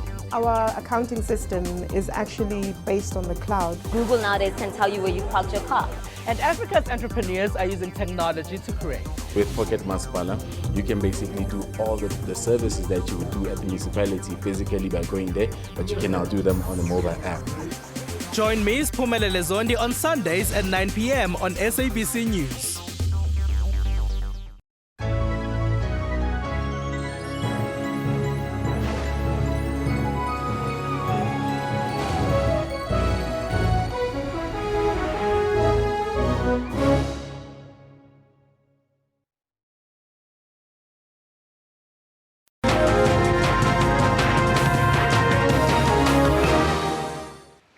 Welcome back. The establishment of the first indigenous and Aboriginal Khoikhoi and Kham nation of Southern Africa, constitution and quest for self-determination and governance is a concept of the United Khoikhoi and Kham people. They are calling for their own land to govern themselves. Now we are joined by the UK SWL, that's United Khoisan Women's League President Beverly Korki Alcock, as well as Greg Fick. He's the interim administrator of the United Khoikhoi and Kham nation of Southern Africa, as well as the chairperson of the South African National Action Committee, SANEC. A very good morning to you guys, and thank you for being with us. Thank you for having us. Morning, Eben. Greg, if I can start with you. We're dealing with identity today, and one of our earlier speakers made it very clear to us that it's very difficult for one single grouping in South Africa to claim First Nation status simply because of the fact that we are so varied, and it's unlike other places in the world where this is much more distinct. How do you view that? Eben, it's quite easy to understand. We are making it very difficult. The truth is, it's either yes or no. The truth is the Khoikhoi and the Kham nation were here first. The history books recordings prove that. So I cannot understand why we should have a discussion on it. It's just a fact that we have to accept it, period. And who qualifies under that banner, in your view? Is it all coloured people or across the nation? All coloured people are not Khoi people, but all Khoi people have been classified as coloured. If I can go across to Beverly. Beverly, just tell us about your aims as the United Khoikhoi and Kham nation of South Africa. You, of course, head up the Women's League. Tell me about what you're thinking and what you're hoping to achieve. Thank you, Evan. Yes, the Women's League in particular came about as a result of women classified as coloured, having been known to be coloured, their parents being coloured, their grandparents being called coloured, rising up definitively against the system that continues to oppress us. We've decided as women in particular, coloured, so-called coloured women in particular, women of First Nation and Aboriginal descent, that we've had enough of being suppressed, oppressed, having ourselves be disenfranchised, dispossessed. We have decided that it's time we took our destiny into our own hands. Nobody's going to do it for us. It is time that we, as the women of our nation, arise, mobilize ourselves and our children into providing ourselves with the future and present that we desire for ourselves as a people. We're asking our viewers, and I want you to maybe both answer this question, and we're asking a straight question. Are coloured black? Eben, if all coloureds were black, we wouldn't be sitting having this conversation today. We wouldn't be sitting with a people who have been systematically, politically, and otherwise oppressed. Literally, genocide has been committed against our people. If we were all black, this would not be the case. There wouldn't be forms demanding that we indicate whether we are black or white or coloured or Indian. There wouldn't be that. The system of governance in our country has failed and continues to fail our people. And as such, we cannot claim that we are black. In all fairness, it would be very, very silly to think that any person sitting, you can ask most coloured people, so-called coloured people on the street, are you coloured? They're going to stand and look at you. Are you black? They're going to stand and look at you and say, but I'm not. I'm not regarded as black by people who regard themselves as black. I'm not regarded as black by the government whom I've elected to serve my people and myself. I'm not black. Greg, I want to ask you about the United Khoi Khoi and Kham people's call for your own land to govern yourselves in a sort of separate development state. The only example we, of course, have in South Africa is Orania, and with that in itself comes a whole lot of connotations. Tell us about the separate development idea and how do you see this work, and don't you see that in itself as kind of segregating? Even, let me make it clear to you, Orania belongs to the Khoi Khoi and Kham nation.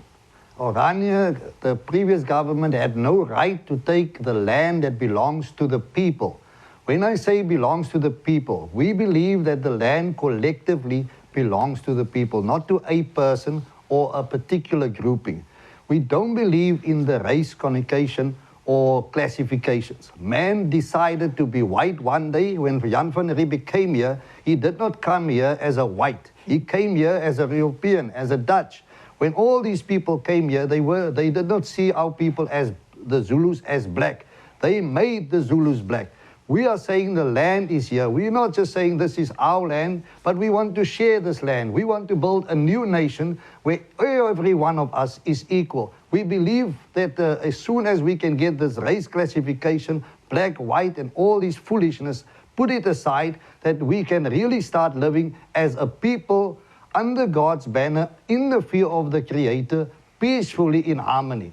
We are not what people deemed us to be. We are who we ourselves determine ourselves to be. And I am Khoi, and I'm proud of that. That is my nationality. That is not my race. Do you want all race labels to be scrapped? The sooner that happens, the sooner there will be peace. I don't believe just in South Africa. I believe in all the world. We are not South Africans. We are Southern Africans. And that includes the so-called whites, that includes the so-called blacks. I prefer we go back to who we are. We have Sotho, there's a Sotho nation in our land. There is a Zulu nation, a Xhosa nation. There are no blacks and there are no whites and there are no colors. These are terms that has been placed upon us by man.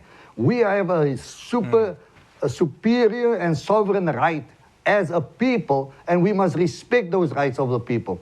The UKNSA believe that we can build together a new nation, and that this land that God has given to us, we didn't ask for it, we received it from the Lord. We are willing, as we did before, by our forefathers, appreciate all people that came here. We want to live in peace and harmony. And with our constitution that we are drafting, we believe that's possible. I would like to go over to Beverly and talk to Beverly quickly about the term coloured. How do you view the term coloured, and do you think that this term coloured has come to the end of its life? Eben, indeed. The term coloured is derogatory, it's oppressive, it is divisive, and it is not who we are. The term coloured is inhumane. And you must remember, when people seek to oppress anybody, the first thing you do is strip those people, whoever they happen to be, of who they are, their own identity, their own personhood. You literally dehumanize somebody by naming them something else. You'll find it happen everywhere. Somebody wants to kill somebody else, they first grab a knife and then they shout at the person, yo, whatever, and then they stab. They first have to dehumanize somebody. And this is what was done to the First Nations, the descendant and all their descendants. We have been perpetually oppressed, perpetually depressed, perpetually disenfranchised. We are kept in poverty. We are kept in struggles. We are not being kept safe by the very people whom we have elected and mandated to serve us. So yes, the term coloured needs to go. Our people need to understand who we are, where we come from, and that these terms were not ours. They were put on us to make us less than. So yes, the term coloured definitely must go. Greg, just give me your views on this term, and also, of course, we had Rachel Dolezal a little bit earlier. She is she's a white woman that chooses to live as a black person. She's on a speaking tour here in South Africa, and she told us that self-identity is the most important thing in democracy. Just tell me about the term coloured and then self-identity that you touched on briefly. even when we look at the term colored, we cannot deny the fact that that term has already been scrapped. It has already been repealed. It's supposed to be not in existence in our context of our discussion that we currently have in South Africa. As much as it's wrong to call somebody kafir, it's wrong to call somebody colored. But if that person believes that he wants to be called that, we got to respect that person's right. It is a people's right to determine themselves what they want to be, what they want to become. It is our responsibility to make sure that we give them the equal right and opportunities in life that what we will give any person, regardless of their pigmentation of their skin. When it comes to the lady Rachel that is here, we at the UKNSA can look at her story and say to her, here in our nation, you can identify with us because we believe in self-determination, the right, the sovereign right of a person to dictate to himself what he wants to be and who he wants to be. We believe that we have a great opportunity in this country. But the problem that we have is that the current government refused to let go of something that was oppressed upon our people. The sooner we can let go of it, the sooner we can live in peace and in harmony. We need to understand that there is different fears. There are people that want to, that tells me, but Greg, I am happy to be colored.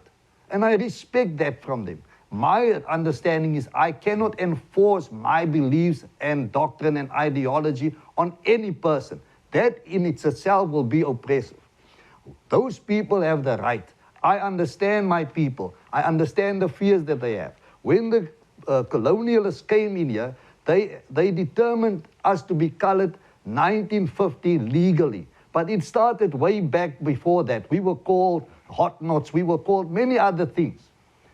And this label that we have been placed upon our people now have caused our people to become drunkards, gangsters, the scum of the earth, because they prophesy that over, they decree that over our lives, that we are not human beings, we are not a people, but that's who we are. Not what they determine us to be. We are now at the opportunity to determine ourselves what we are. And we are saying to the government of South Africa, if you do not want to share this land that belongs to us with us, then give us a piece of land. But we want to make it very clear that we will claim Oranje, because Oranje predominantly were mostly a Griqua, the Griqua tribe, our people, were staying there.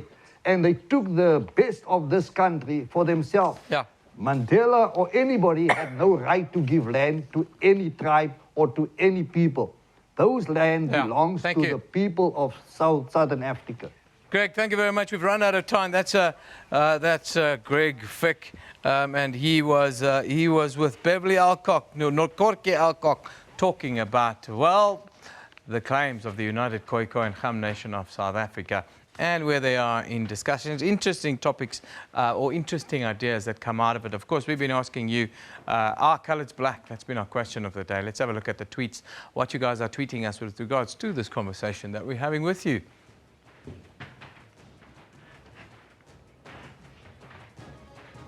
There we go, there they come. The General tweets us.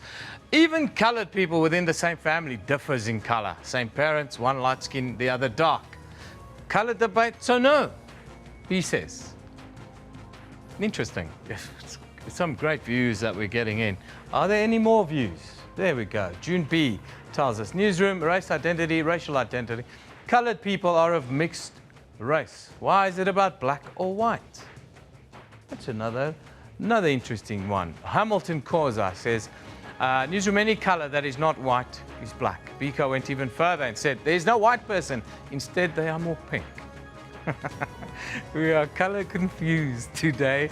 Javier says, coloured and proud, Newsroom. We're a mixture of different ethnic groups. Yes, and also take cultural input from various different.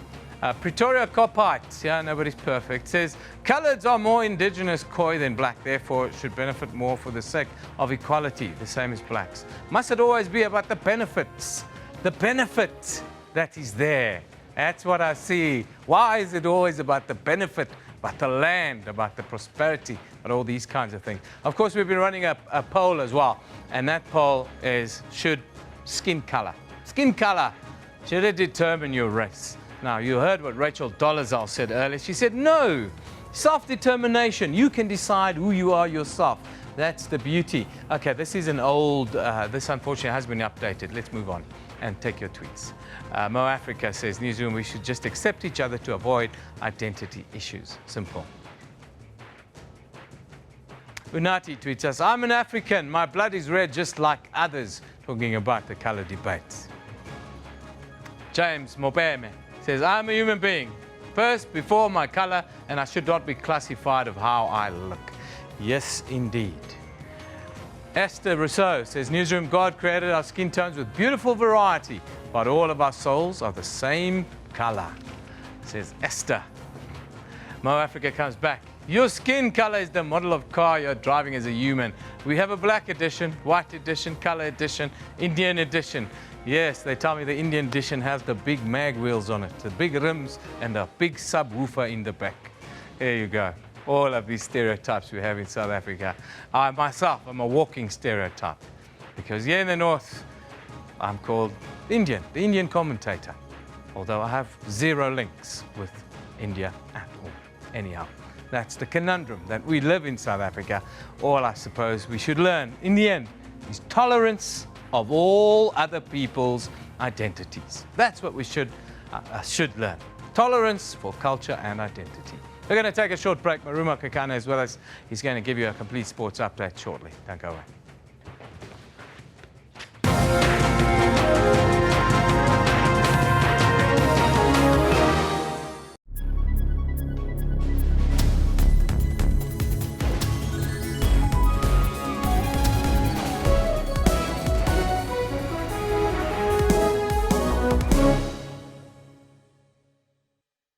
This distinguished CEO would say the best way to enjoy a brandy is whilst wearing diamond-encrusted lamb's wool socks, accompanied by the smell of fresh money. Woo! Really? Sock diamonds? Well, we'd say a brandy enjoyed with last night's pizza works just as well. Get a bottle of KWV 5-year-old plus 1 litre Coca-Cola or Schweppes for $149.99 from Tops at Spar. April 27th, 1994 was by far one of the most significant days celebrated in our country. This day marked the end of apartheid and brought democratic change and dignity to many South Africans. 23 years later, we take time to celebrate our democracy and reflect on our achievements as a nation. Join us on the 27th on the SABC News channel, SABC2, as well as on your favorite SABC radio station. This broadcast is brought to you by SABC News.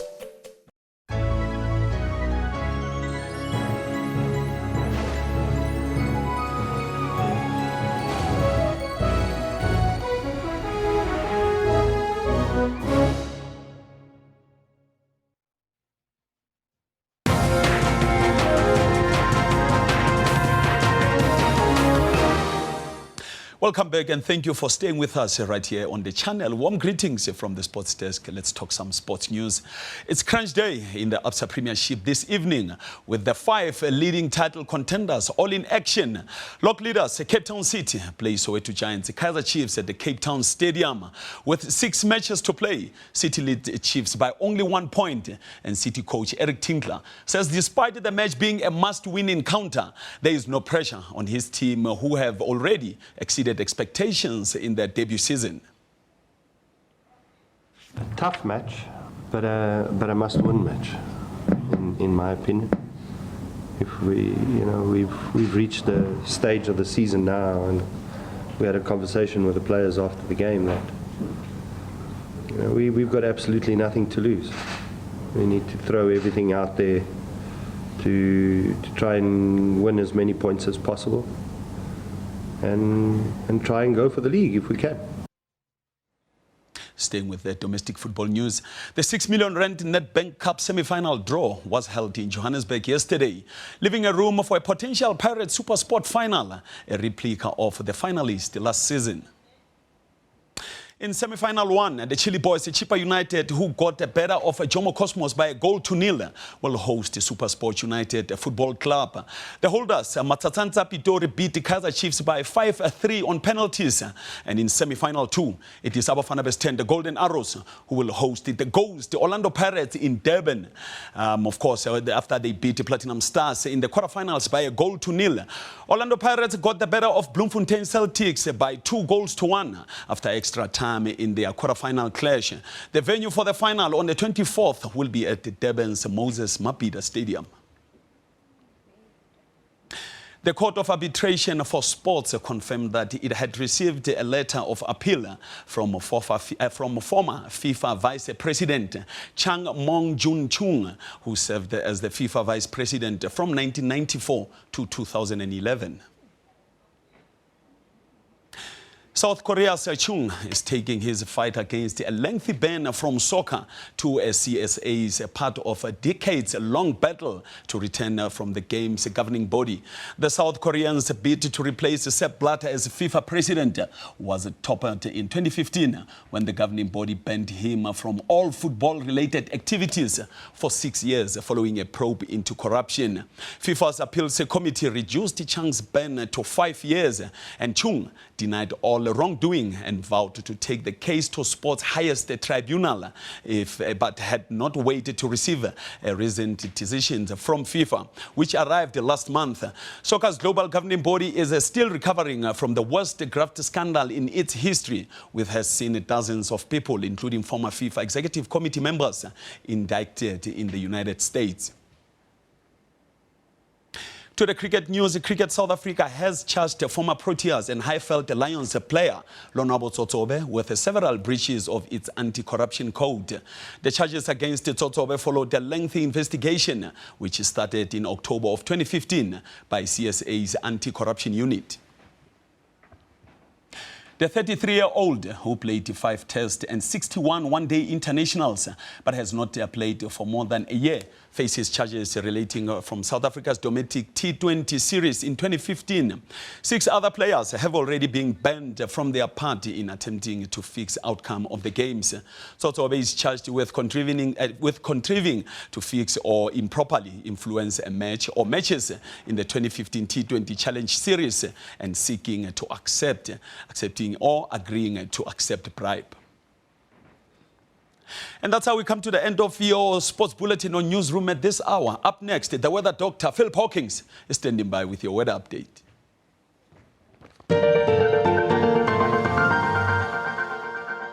Yeah, thank you very much and very good morning. Let's take a look at what's happening in terms of your weather for today.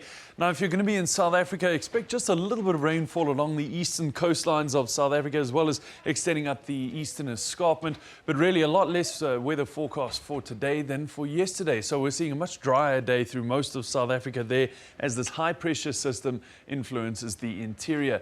We're also going to see some very hot conditions then. We'll get to those temperatures in just a minute, but we do have that weather warning, and that's around Vredendal and surrounding areas for conditions highly conducive to the spread of veld fires. Now, what we are seeing for today are conditions in the interior, which are going to bring in showers and thunder showers. Quite a lot of stormy systems moving around the central DRC, moving into parts of Malawi and the northern parts of Zambia as well. So some passing storms forecast for Zambia's northern regions today into tomorrow. Well, we're seeing very similar conditions, the very far northeastern regions there of Zambia, and again, mostly into the DRC and surrounding areas. We're expecting showers. Now, South Africa for today, you'll notice, is warm and partly cloudy to mostly sunny. For tomorrow, this will change, as we just saw. We're going to see a lot of showers forecast for that entire southwestern area of the country for tomorrow. So if you're going to be in South Africa, expect wet weather around Cape Town all the way throughout the day. Now, that's as low pressure systems move south along that western coastline. Now, in terms of that weather, well, we're still forecasting conditions which are going to bring temperatures down around Walvis Bay to about 23 degrees for a maximum and 22 in Windhoek. So not particularly warm there at all. This is, again, as I said, the result of low pressure systems. A fairly mild day in Gaborone there at 23 degrees Celsius, 20 for Bulawayo, and Harare peaks at 19 degrees. It should be a dry one there in Harare for today. Nampula, though, expecting some showers. Of course, those showers extend in towards the island regions as well. We're seeing low pressure systems around Victoria and Moroni extending showers through those regions. They're 31-degree highs for both of these areas, though. Forecast means it's going to be a nice warm one and humidity will be high.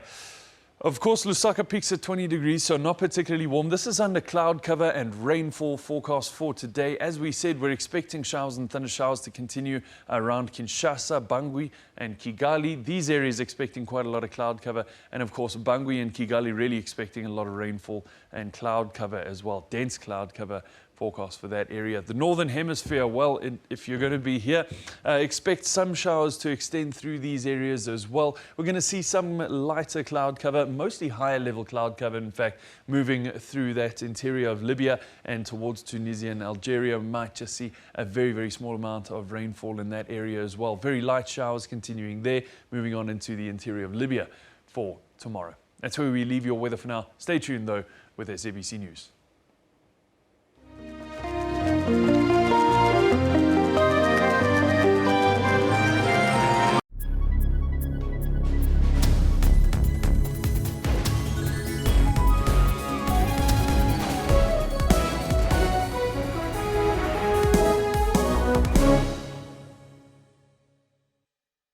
From the moment you start your day. Good morning, everybody. It is 6 o'clock. We are there for you. You want a guarantee from the leadership that we should not be leaders who will steal. I'm prepared to give that guarantee that we should not steal from our people.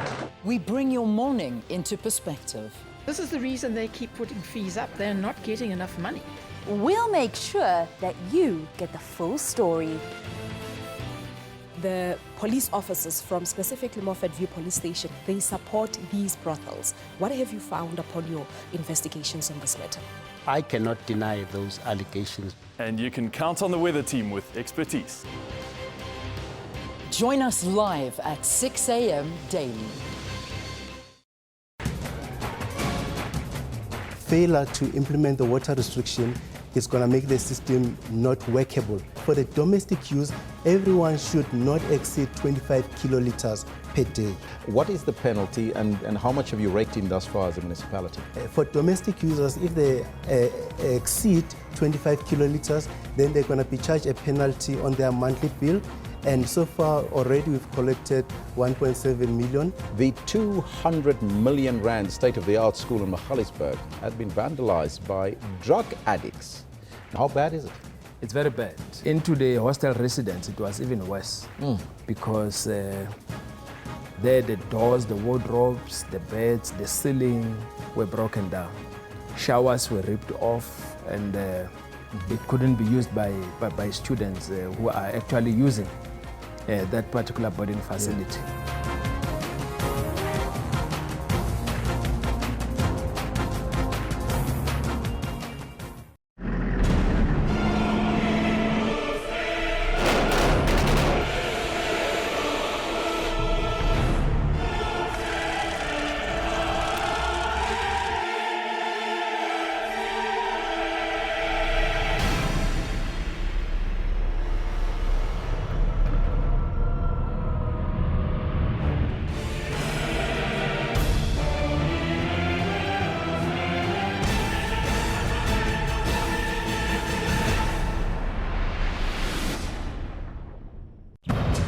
April 27th, 1994 was by far one of the most significant days celebrated in our country. This day marked the end of apartheid and brought democratic change and dignity to many South Africans. 23 years later, we take time to celebrate our democracy and reflect on our achievements as a nation. Join us on the 27th on the SABC News channel, SABC2, as well as on your favorite SABC radio station. This broadcast is brought to you by SABC News.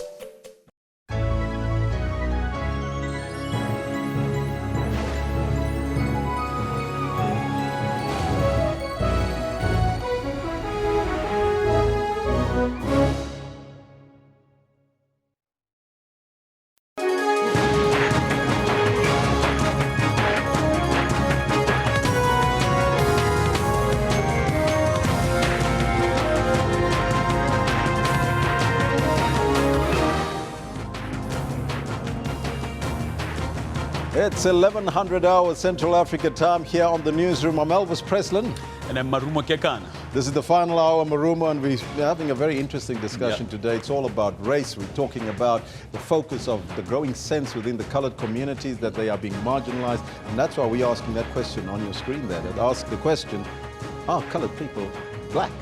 Interesting views. I mean, since the 9 o'clock, actually, we've been getting very interesting views across the board. Very interesting. Let's take a look, huh? And of course, the viewers, they also make sure that they make their contribution to this topic. And Vuisani say that I feel some people are misclassified. You are describing what I deem as a mixture of the same race. Thus, those people are still black. So says Vuisani, yes. Tandekani says, why is the question, are coloreds black and not are coloreds white? Another interesting question there, because it's a mix, isn't it? This one coming from Mahalat saying that some coloreds are direct descendants of Khois and Xhosa tribes. Well, there you have it. Khoi, the San, the Xhosa, every tribe and race in this country they consist of. Douglas says the term colored must go away completely. This one from Offense saying that color was used to dispossess Africans of their identity and claim to the land. That's why we have hashtag whites, not hashtag Europeans. And that is so true. It's part and parcel of our history, Marumo, as we continue today. But we're also conducting a poll, because we want to find out from you what's your take on this. You know, remember Rachel Dolezal, she was on the show a little bit earlier, who identified herself as black despite being born completely white. That's very white father and mother, and she says she is black.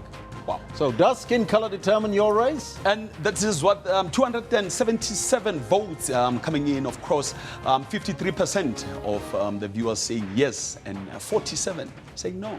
277 votes in. You can keep on voting and we'll read them as we continue. We'll keep a lookout on the poll there. But let's get down to business and take a look at your news headlines.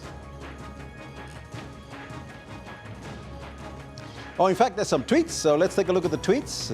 If we are awake, if there's some tweets out there. Yes, there are. This one from a colored, he continues, says, if Malay coloreds go to America and other parts of the world, they'll be classified as Asian. If the more darker coloreds go to the US, they will be described as black. This one from Africa saying, I think the message is very clear now. The issue is about identity, is influenced by inequality. Solve inequality issue solved.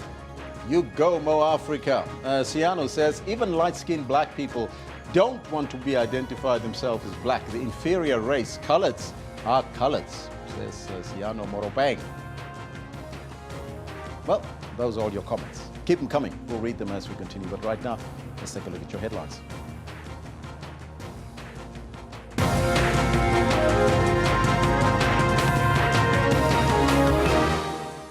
Former Hawks boss Benning and Klameza will today approach the court to interdict the police minister Fikile Mbalula from preventing him from performing his duties.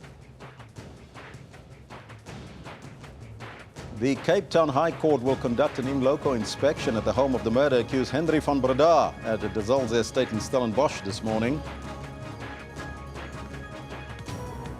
And Basic Education Minister Angie Motshekga has urged the parents to ensure that they use vehicles that comply with the requirements of scholar transport as set out by the department. Now this follows, of course, that horrible accident there. Now, those are all your headlines, but before we get there, let's find out from Marumo Kekana what's happening on the sports front, Marumo. It's very interesting in the English Premier League. I don't know if you've been following it, but Newcastle United, last night, they regained their promotion to the EPL. I tell you, back again, eh? Look, this is their first attempt this season, and hey, what do you know? They made it back. Hopefully, they're not going to do the yo-yo and go back to the second division.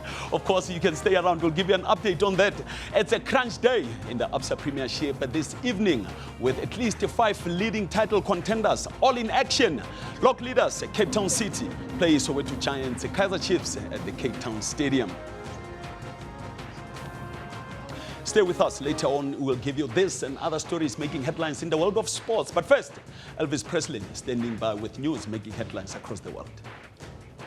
Thank you, Marumo. Top story this hour. Legal experts say that the former Hawks head Benning Ntlumeza is permitted to go back to his position pending the outcome of his appeal. Yesterday, the Police Minister, Vakile Mbalula, told the media in Pretoria that Ntlumeza had illegally reported for work in the morning. However, Ntlumeza's lawyers argued that he has the legal right to remain in office pending an appeal of the High Court judgment, setting aside his appointment as unlawful. There was an application on his part for leave to appeal the initial order, which was where the court found that he was not fit and proper, that his appointment should be set aside and was essentially null and void. His application for leave to appeal was dismissed. We then applied as Freedom Under Law and Helen Suzman Foundation for immediate execution of that order, which is generally suspended during the appeal process.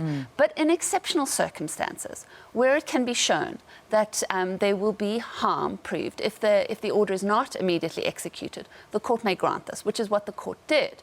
So you would then assume that there was no suspension of this order. Yeah. But where this exceptional order is granted, there is an immediate right of appeal given the person against whom the order is awarded.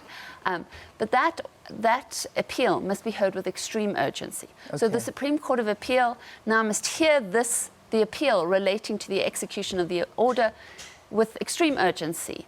And until that process is followed, essentially the order is suspended. What do you think is the reason behind Ntlumeza's resistance? I mean, when there are so many parties against him, and yet he is still going into the office and he still wants to do his job. He feels he's innocent. Yeah, I don't want to speculate as to his motivations. I just don't know. But I mean, I think it does bear out the kind of the impunity and the lawlessness that has sometimes, appeared to reign within the DPCI, within the Hawks, and that under his leadership. And he seems intent that until the end to make that the stamp of his office. Well, there you have it. Now, Cape Town High Court Judge Siraj Desai will conduct an in-loco inspection at the De Zalze estate home of the murder-accused Henry van Breda in Stellenbosch this morning. It's probably on the way right now as we speak. As you know, the 22-year-old is accused of killing his parents and older brother at their home in January 2015. He has pleaded not guilty to all 5 charges he is facing. Van Breda claims that he saw a balaclava-clad intruder first attack his brother, then his father. He also says he didn't witness the attack which left his mother dead and his sister severely injured. And that he was in the bathroom when he heard several banging sounds come from one of the bedrooms in the house. When his father came to his brother's aid, he too was struck with the axe. Van Breda says the alleged intruder laughed as he attacked the senior Van Breda. I managed to wrestle the axe from his grip and shoved him away from me towards the bottom end of Rudy's bed. As a result of the push, he spun around and away from me. I was surprised at how easy I was able to disarm him. I remember seeing Rudy moving on his bed in my peripheral vision. He was also making what seemed like gurgling noises. The media was allowed to film Van Breda's plea explanation, but could not film further proceedings, pending an appeal currently before the Supreme Court of Appeals. The state's first witness was the policeman who arrived at the scene first. He's testified that Van Breda looked nervous and panic-stricken, but did not look as if he had cried. He also testified that he didn't observe any sign of forced entry at the house, saying that the scene didn't resemble a house robbery because valuables like a laptop, TVs and a handbag containing cash were not taken. Vanessa Puna, SABC News, Cape Town. Impak Onderwysdiens, one of the country's leading curriculum and education service providers, has announced the repositioning of its brand under its new name, Impact. The company has reaffirmed its commitment to making education affordable and accessible to all South Africans. The company, which was established as a home education provider, servicing 400 learners in 2002, last year supplied learning material and support services to 13,000 learners across the home education, tutor and school market. Now, to talk to us more about the company's rebranding and repositioning, we're joined by Stefan Botha, the CEO of Impact. A very good morning to you, Stefan, and welcome. Morning, thank you. Why the need for a rebranding and repositioning? Well, we thought that the company, while we had a rich history, came to a point where we had to look to the future. As you said, the company started off as a home education brand, and it was basically serving mostly the Afrikaans community, hence the name back in the day. But what we found recently is that that has completely changed. We serve a more broad, diverse group of people, largely English. And we also realized that education is changing. So we wanted to make sure that we're part of that trend, not just in South Africa, but globally, and signal the fact that we stand for something that's moving towards the future. Now, for those that don't know what you do, please just give us a sense. I've tried to highlight some of the things that you do, but please explain to us, what exactly do you do? Yeah. So Impact as a company is basically a innovative curriculum provider that provides curriculum to schools or to home education parents. So is it linked to the national curriculum, by the way? It's linked to the national curriculum, so you write the same matric as anywhere else. But what we pride ourselves on is that we've developed a curriculum over time and curricular materials and services over time that makes learning fun and more involved, because we believe that that's how we're going to get learners moving forward in our country. And how does that happen, making it more fun for learners? Because kids always tend to find learning a bit tedious to do. No, so that's a very good question, and I think we've done a lot of research, and some smart people in the past actually came with the answer to that. And the answer there is really to challenge learners with something that's real life to them, that is situational to where they are. So if you want to explain to them something around maths, make sure that the maths is relevant to their daily lives. Make sure that that problem that they're trying to solve is something that they can see how this is going to help them as a person. Let them play with marbles. They'll teach you maths. Tell us about making education more affordable and accessible to the rest of South Africans. How is that possible? Because education is a very expensive entity. Yeah, no, you're right. So education, especially private education, has always been bugged by this stigma around the fact that, it sounds elitist. It sounds like it's something that you must be able to afford.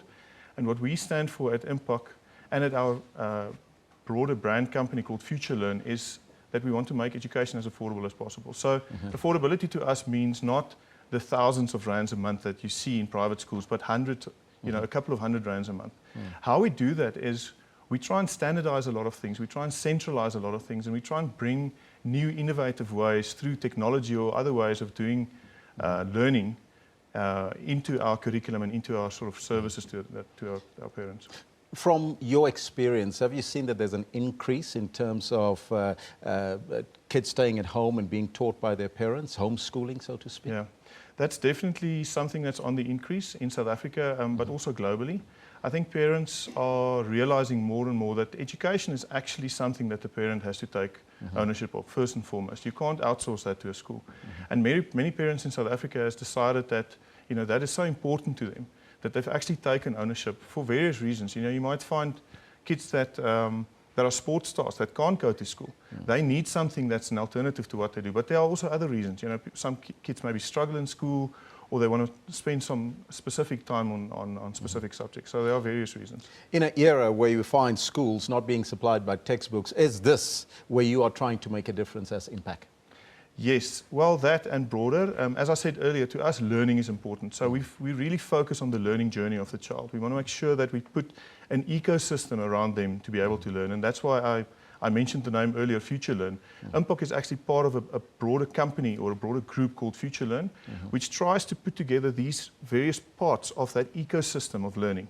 So Impact is our curriculum brand. We also have other brands like Arrow Academy, which is a school where we try out some of these things in the classroom itself, introduce technology. We have a platform called TutorMe, where we bring tutors into the lives of children, after school or even home education. Online, but also in person if that's what you want. That sounds absolutely fantastic. People that want to know more about Impact and the things that you do, where can they get information? It's very easy. Our new name is called Impact with a Q at the end, impaq.co.za. Go to our website, or you can also visit futurelearn.co.za. Stefan, thank you so much for your time in joining us, and all the best of luck with the new branding and repositioning of the brand. Thank you, Elvis. Okay, that was Stefan Botha from Impact talking to us about the company's rebranding and home education. Let's move on to other stories now. The Basic Education Minister, Angie Motshekga, has urged parents to ensure that they use vehicles that comply with the requirements of scholar transport as set out by the department. 18 learners, 4 from Mashlenga Secondary and 14 from Rafano Primary, died in a road accident on Friday. A minibus in which they were traveling collided with a truck at Wolfenkop near Verena in Mpumalanga. Families are still to decide whether they will hold individual or mass funeral services. Yesterday, Macheka visited two schools, the Mashlenga Secondary as well as Rufano Primary in Sokolumi. That's just outside Bronkhorstspruit. She was accompanied by the Gauteng MEC, Panyasa Lesufi.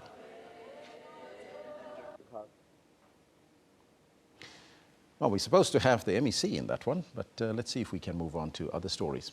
The disciplinary hearing against 10 public works officials regarding the renovation of President Jacob Zuma's Nkandla home is expected to start today after it was postponed yesterday. Chairperson of the disciplinary committee, Tulani Kuzwayo, was forced to postpone the hearing after the department's Deputy Director for Utilization and Contracts in the Durban office, Sibusiso Chonko, could not attend the hearing. Chonko will face the disciplinary action for his role in the awarding of the contract to architect Mnenhle Makanya. Makanya, as you know, is being sued in a high court for the sum of 155 million rand for the upgrades. Chonko's legal representative, Adrian Moodley, said his client could not attend the hearing as he was not fit to report for work. The hearing was postponed and to give Chonko an opportunity to present himself before the committee. Let's continue with education. The future of legal education at 4 of the 17 South African universities remain unclear. Now, this follows the decision by the Council for Higher Education to issue these institutions with a notice of withdrawal for their law programs, LLB, citing poor standards in the curriculum. The 4 universities are the Northwest University, Walter Sisulu University, University of the Free State, as well as UNISA. One of the 4 universities affected, the Northwest University, used to be among the best to offer an LLB qualification 3 years ago. Now, to talk to us more about the issue, we are joined by Professor Naren Baijnath, the CEO of Council on Higher Education. Professor, very good morning to you and welcome. Good morning, Elvis, and thank you for the invite. Professor, what are some of the issues that is affecting the 4 mentioned universities in relation to the notice of withdrawal of their law programs? Let me begin by saying that when we place an institution on notice of withdrawal, it's not as disastrous as one might think. The worst judgment that we can make on an institution's program would lead to a withdrawal of accreditation. So if we withdraw accreditation, it would mean that the institution cannot proceed with offering that particular program. When we put an institution on notice of withdrawal, we are saying to the institution that there are serious cause for concern and that there are many issues that need to be corrected in order to render the program of sufficient standard. So the kinds of issues are quite varied and they differ from institution to institution. So at one institution, for example, it might be about the representativity, the qualifications of the staff and whether they are diverse enough and representative enough of our general community. At another, it might be the program and the design of the program. It might be the content of the program. A concern that was highlighted in more than one institution was whether there's adequate progression in terms of the complexity of the program from year to year.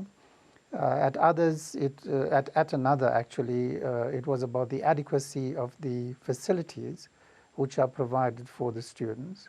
So our concern is that our students must get a good quality educational experience and that they must be able to graduate with the competencies and skills which are required by our society. And that's the role of the Council on Higher Education. Now, those students that graduated in previous years, are their qualifications under threat? Not at all. Remember that these programs are still accredited.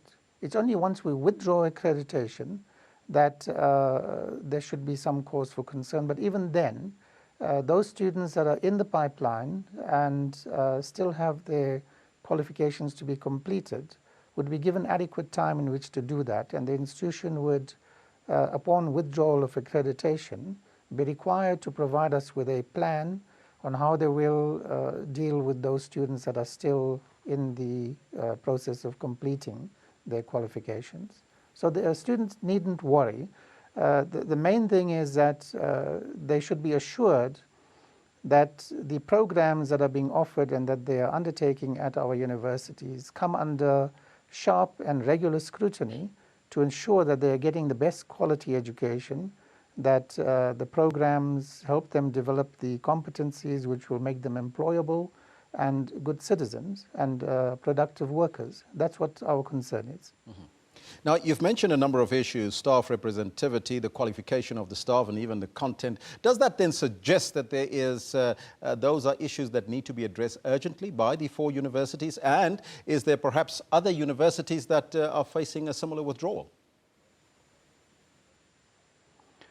No, these are the only 4 universities in this particular process. Remember that we brought all 17 institutions offering the LLB program under scrutiny. And we first developed the standard in consultation with the legal fraternity and legal academics. So this is not just the CHE saying this. It is the peers and legal academics from right across the sector who developed the standard and said that these are the elements that we'd like to see in an LLB for our contemporary times, and that these are the competencies and the literacies which students need to be equipped with before they go out into the world of work. So it's not someone sitting without any understanding of what the legal fraternity requires or what our society requires at this particular time. So of those 17, all of them can effect some improvements, and where there are minor improvements, then the judgment that's made is accreditation with a condition or with conditions where they are minor.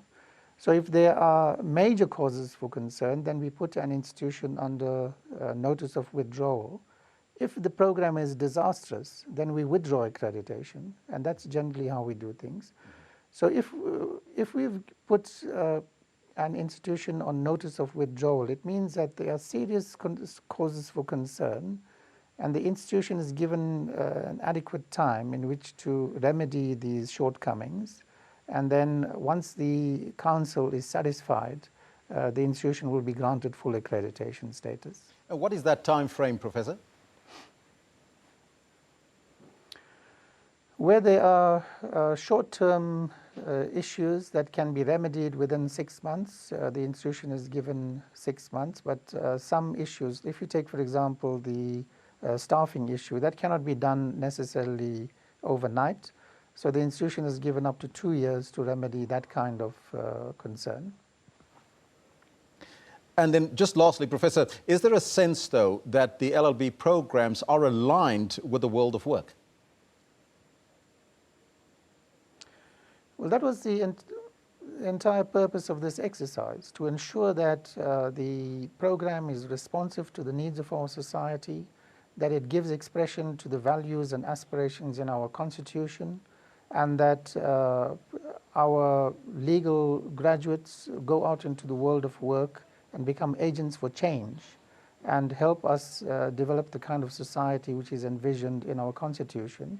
And we believe that it's very important that the foundational knowledge which is imparted to our students and the skills and competencies which they develop must equip them for the world of work and for society more generally.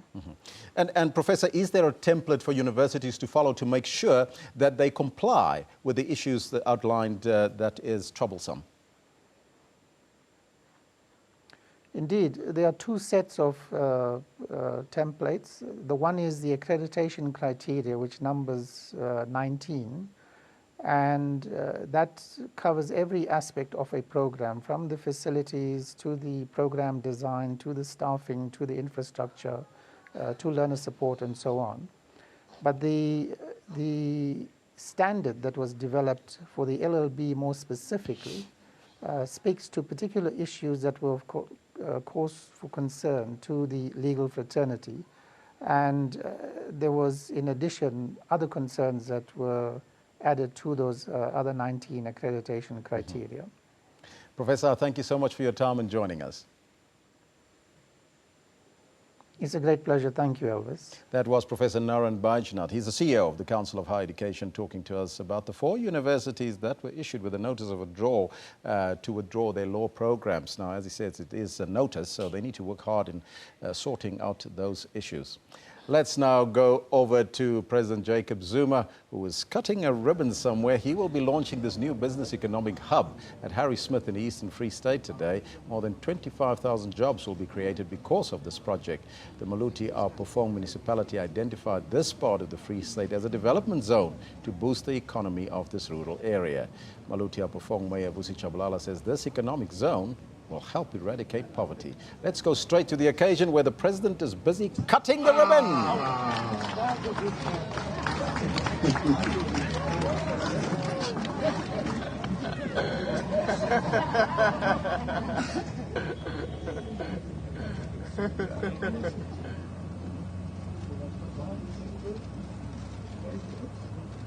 Well, there you have it. We caught him just at that point in time when the president cut the ribbon to that economic hub. It'll make a huge difference, especially in the Free State there, as you can see. The president with some of the ministers as well as the premier out in the Free State at that economic hub where they will be unveiling it today. And you can see some of the live pictures coming through from there as we speak. Well, the Zimbabwe Electoral Commission has carried out field testing for the biometric voter registration kits, the BVR, at a school in Harare. The exercise, which will be used to come up with a new voters' roll, has seen the ZEC officials and political parties receiving presentations from 2 bidders, namely the Laxton Group Limited from China and Dermalog Identification Systems from Germany.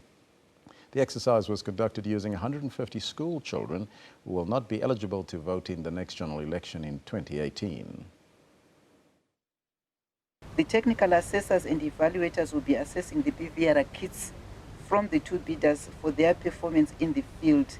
This is meant to test, among other issues, equipment setup and time taken to do so, flashing out of double registrations, how the webcam captures the photograph,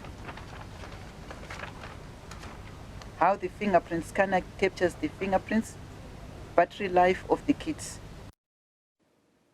Further afield now, far-right French presidential candidate Marine Le Pen has announced that she is stepping aside as leader of a National Front party.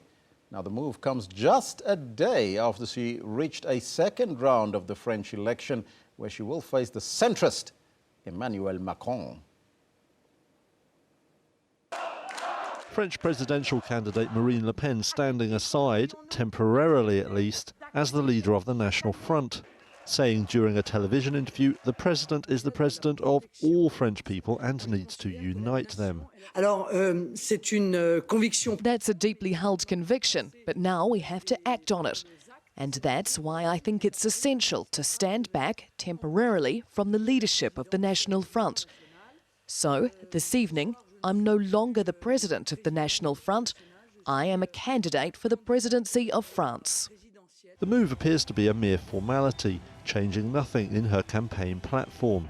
Le Pen finished a close second in Sunday's first round, beaten by centrist Emmanuel Macron. Most polls see the far-right candidate trailing her inexperienced rival 40 points to 60 in the runoff vote in 2 weeks' time. Her aim now is to widen her support base in order to beat Macron on May 7th. In the same interview, expressing her confidence in doing just that, saying it's totally doable.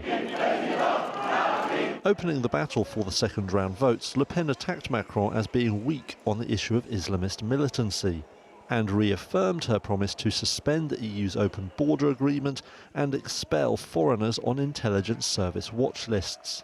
Outgoing French President François Hollande urging voters to back Macron on Monday, saying Le Pen represents a risk for France. Well, we'll watch that with keen interest. Meanwhile, former United States President Barack Obama has dipped his toes back into public life. In his first public appearance since leaving office on January the 20th, the 44th president has spent much of the last 3 months out of the public eye on an extended break after 8 years in the White House, re-emerging just days before the incumbent President Donald Trump marks 100 days in office. Speaking at a youth event at the University of Chicago, Obama reflected on his time out of office and realized that among a host of issues, he wanted to help prepare the next generation of leadership to take up the baton.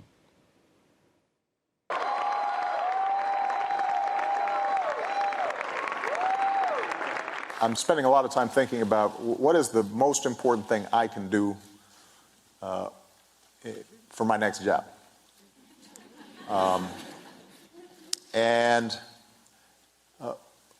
What I'm convinced of is that although there are all kinds of issues that I care about and all kinds of issues that I intend to work on, the single most important thing I can do is to help in any way I can prepare the next generation of leadership to take up the baton and to take their own crack at changing the world.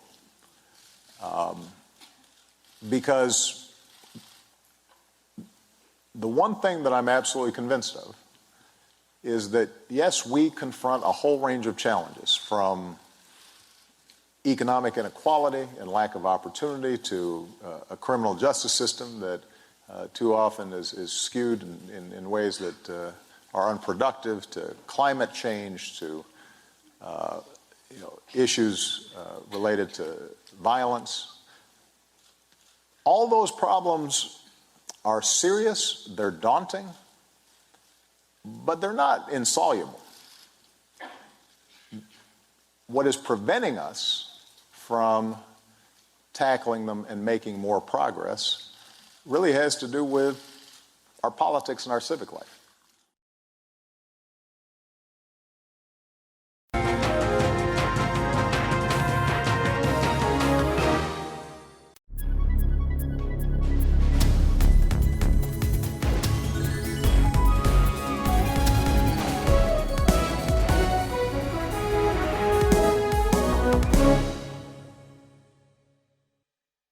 We do not just speak, we let every voice in our nation find full expression in language and in culture. We do not just teach, we empower all people with education. We do not just bring you the news, we place you where the news is happening. We do not just entertain, we take you on journeys. We do not just broadcast sport, we create an arena for sporting heroes to inspire you. Ours is not just a job, it's a calling to ensure that everyone in our nation is informed, educated, and entertained. We're able to do this because you do your part. SABC TV licenses. It's all made possible by you.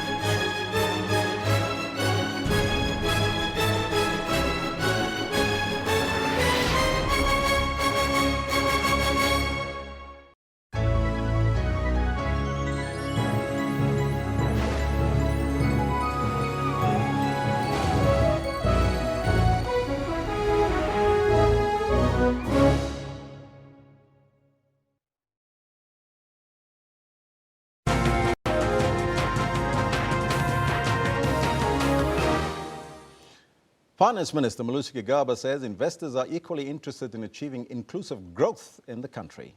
He was speaking to the SABC News on the sidelines of his closed-door meetings with investors in New York following South Africa's multiple credit ratings downgrades earlier this month. Our correspondent, Sherwin Bryce Peace, chatted with the minister a short time ago. Various bond and equity investors, discussing with them a number of their concerns about South Africa, sending the same message of reassurance about the direction of our economic policy, our fiscal management. But the I think the most important and interesting thing is that the investors are much more concerned about inclusive growth.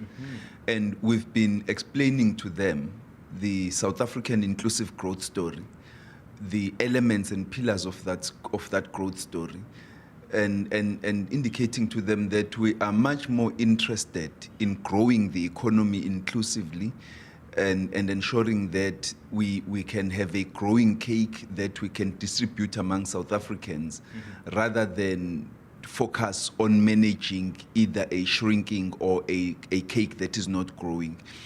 But some of the investors have actually made suggestions about some of the things they think we need to do, because we are also asking them, what is it that they think we need to do? They are confident about the South African economy.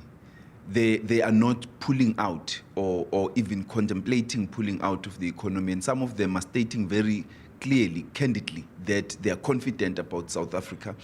And so are making suggestions about how to grow the economy, how to build assets, and even about how to manage the downgrade situation. What are some of their suggestions? I imagine questions around possible shifts towards nationalization, possible shifts in terms of land redistribution in South Africa. Has that been raised at all, and how are you responding? Yes, those things have been raised. They've been raised, and we've been responding to them. The ANC prefers a mixed economy where both the public and the private sectors play an important role. The ANC understands and believes that the private sector is the biggest driver for growth, productivity, investment, and job creation, and that therefore the public sector must reinforce that role for the private sector. But we also believe as the ANC that the public sector has a big role to play to redistribute the fiscus, to redistribute incomes, and to ensure equitable access by those who are disadvantaged into the economy. And you see that in the fiscal management, in how we use the fiscus, how we use government's procurement spend, how we invest in the infrastructure.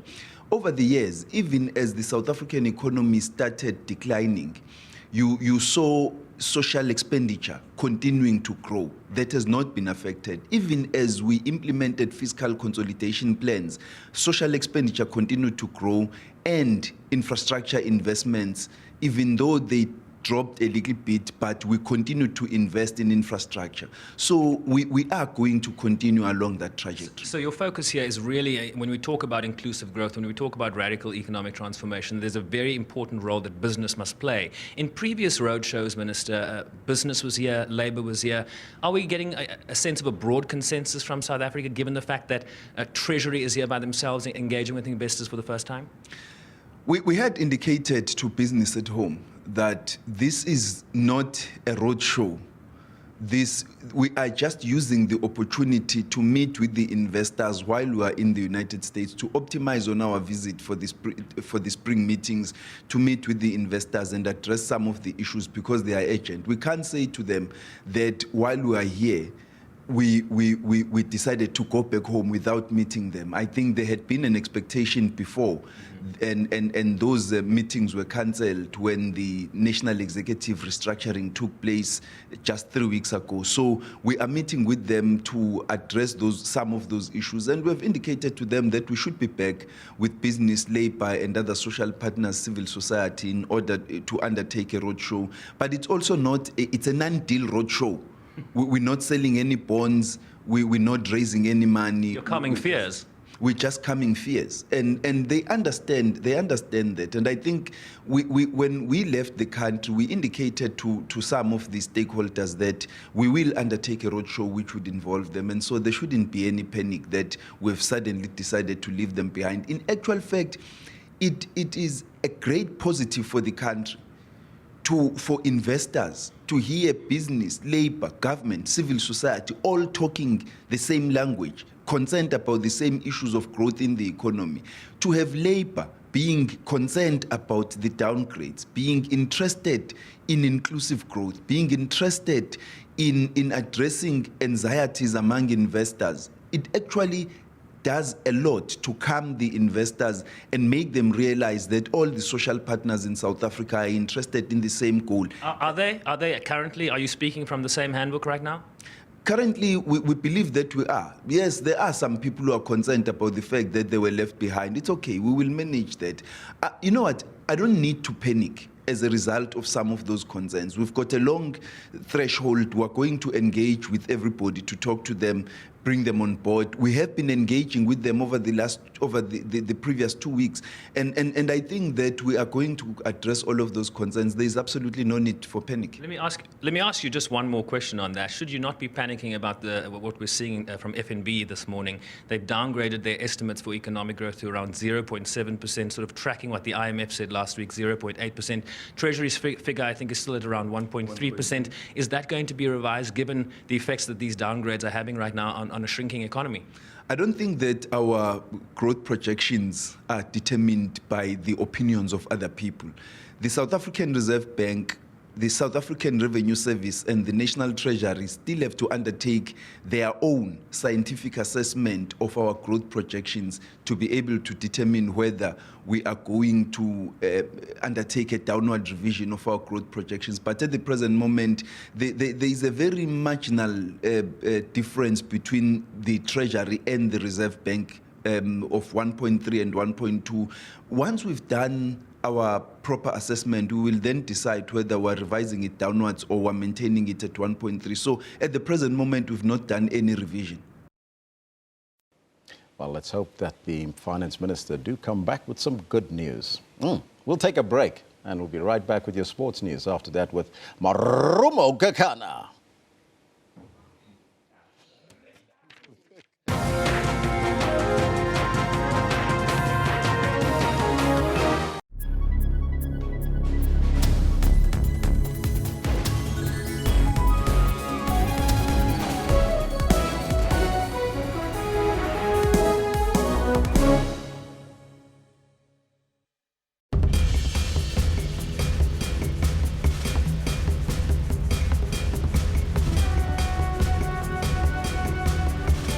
Did you know that Vilakazi Street is the only street in the world to have housed 2 Nobel Prize winners? Vilakazi Street in Orlando West, Soweto, southwest of Johannesburg in the Republic of South Africa, has been home to Nelson Mandela and Archbishop Desmond Tutu. Nelson Mandela's house was a modest family house from 1946 and still maintains those features. Archbishop Desmond Tutu still owns his house in Vilakazi Street since 1975 and often goes to stay there when visiting Johannesburg. Because of its popularity, the street has an influx of tourists. Restaurants with local cuisine have mushroomed around it, creating job opportunities for the locals and improving the lifestyle in the area. Orlando West High School in Vilakazi Street is known for its creative role during the famous 1976 uprising.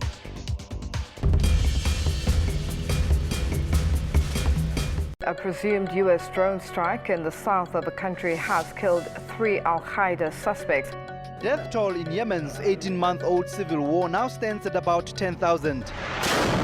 People get killed or die and are actually buried before they're recorded.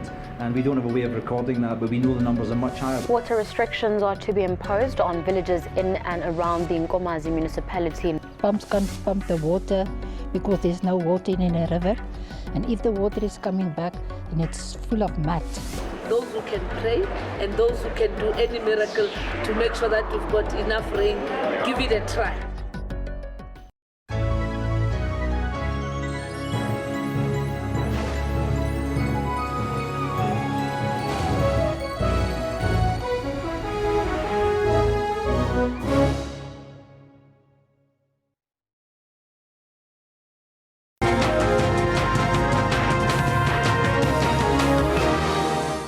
Welcome back. Let's give you your concluding sports bulletin. It's crunch day in the Absa Premiership this evening with at least 5 leading title contenders all in action. Local leaders, Cape Town City plays Soweto Giants, Kaizer Chiefs at the Cape Town Stadium. With 6 matches to play, City lead Chiefs by only 1 point. And City coach Eric Tindler says despite the match being a must-win encounter, there is no pressure on his team who have already exceeded expectations in their debut season. Tough match, but a must-win match, in my opinion. If we've reached the stage of the season now, and we had a conversation with the players after the game that we've got absolutely nothing to lose. We need to throw everything out there to try and win as many points as possible, and try and go for the league if we can. The 6 million rand Nedbank Cup semi-final draw was held in Johannesburg yesterday, leaving a room for a potential Pirates Super Sport final, a replica of the finalists last season. In semi-final one, the Chile boys, Chippa United, who got the better of Ezenkosi Jomo Cosmos by a 0-0, will host Matsatsansa Pitori Supersport United.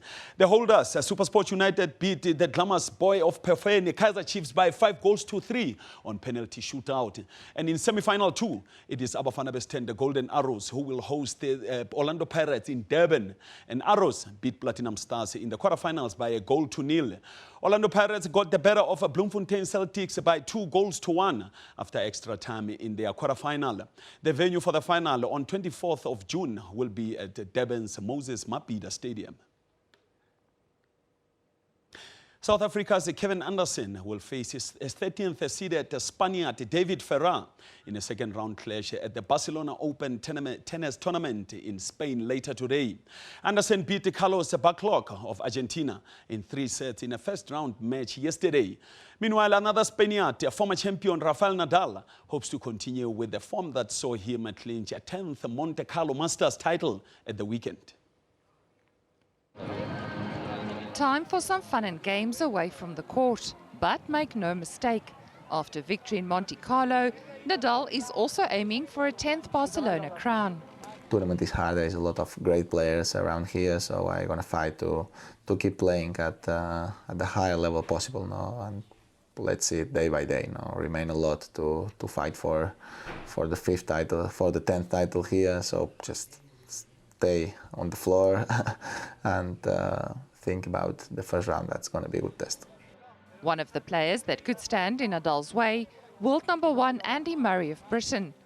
After struggling with an elbow injury, Murray needs some clay court time ahead of next month's French Open in Paris. I came here to try to play matches. That's the best way to adapt to a new surface, is playing matches against the best players in the world. Sometimes it doesn't matter how much you practice. It's getting the matches in that count. So, my job is to try and win matches this week, and hopefully I can do that. Nadal and Murray are expected to get their campaigns underway tomorrow. Liesel Sankel, SABC News. The Court of Arbitration for Sports confirmed that it had received a letter of appeal from former FIFA Vice President Chung Mong-Jun. Chung served as FIFA's Vice President from 1994 to 2011.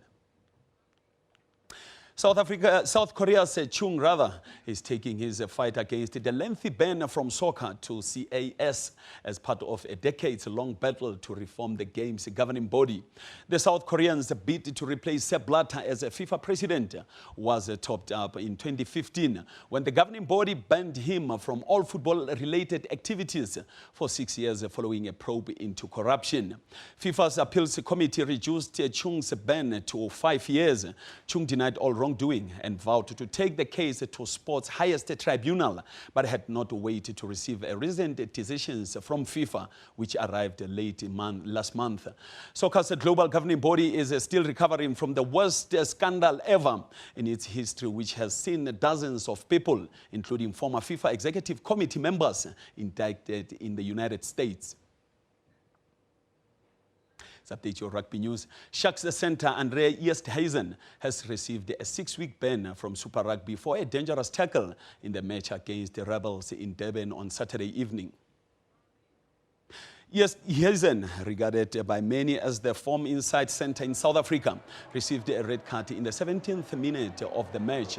He pleaded guilty to contravening the law that prohibits players from lifting a player from the ground and either dropping or driving that player's head and or upper body into the ground whilst the player's feet are off the ground.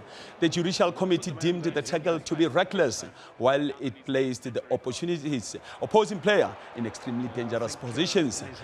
Incident occurred after while the whistle had gone. Hazen was banned for a similar offence in 2015. So the Sharks have got it all to do now. And of course, that's how we wrap up your sports bulletin at this hour. Very exciting sports bulletin there, Maruma, but we also had a very exciting day with the question around the coloured identity and are black people coloured, or are coloured people black, rather. That's the question we posed to you today. Lots of comments. Let's take a look at our poll that we're running today to find out, but is there time to do that? Well, it doesn't look like it. So that's where we got to leave it. From myself, Elvis Presley. And Maruma Kekan. We'll see you tomorrow, bright and early. Eben is taking a break, so we'll see you then. Ciao for now. Arrivederci.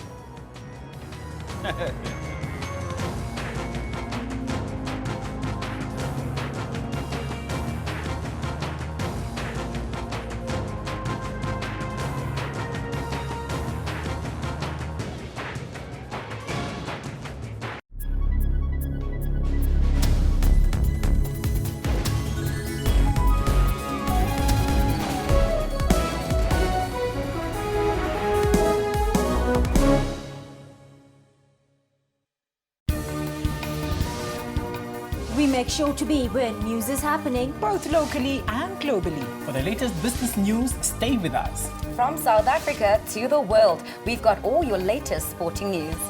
Don't miss our weather updates every hour. Stay tuned to News Today, Monday to Friday, from 3 to 5:30 p.m. here on SABC News.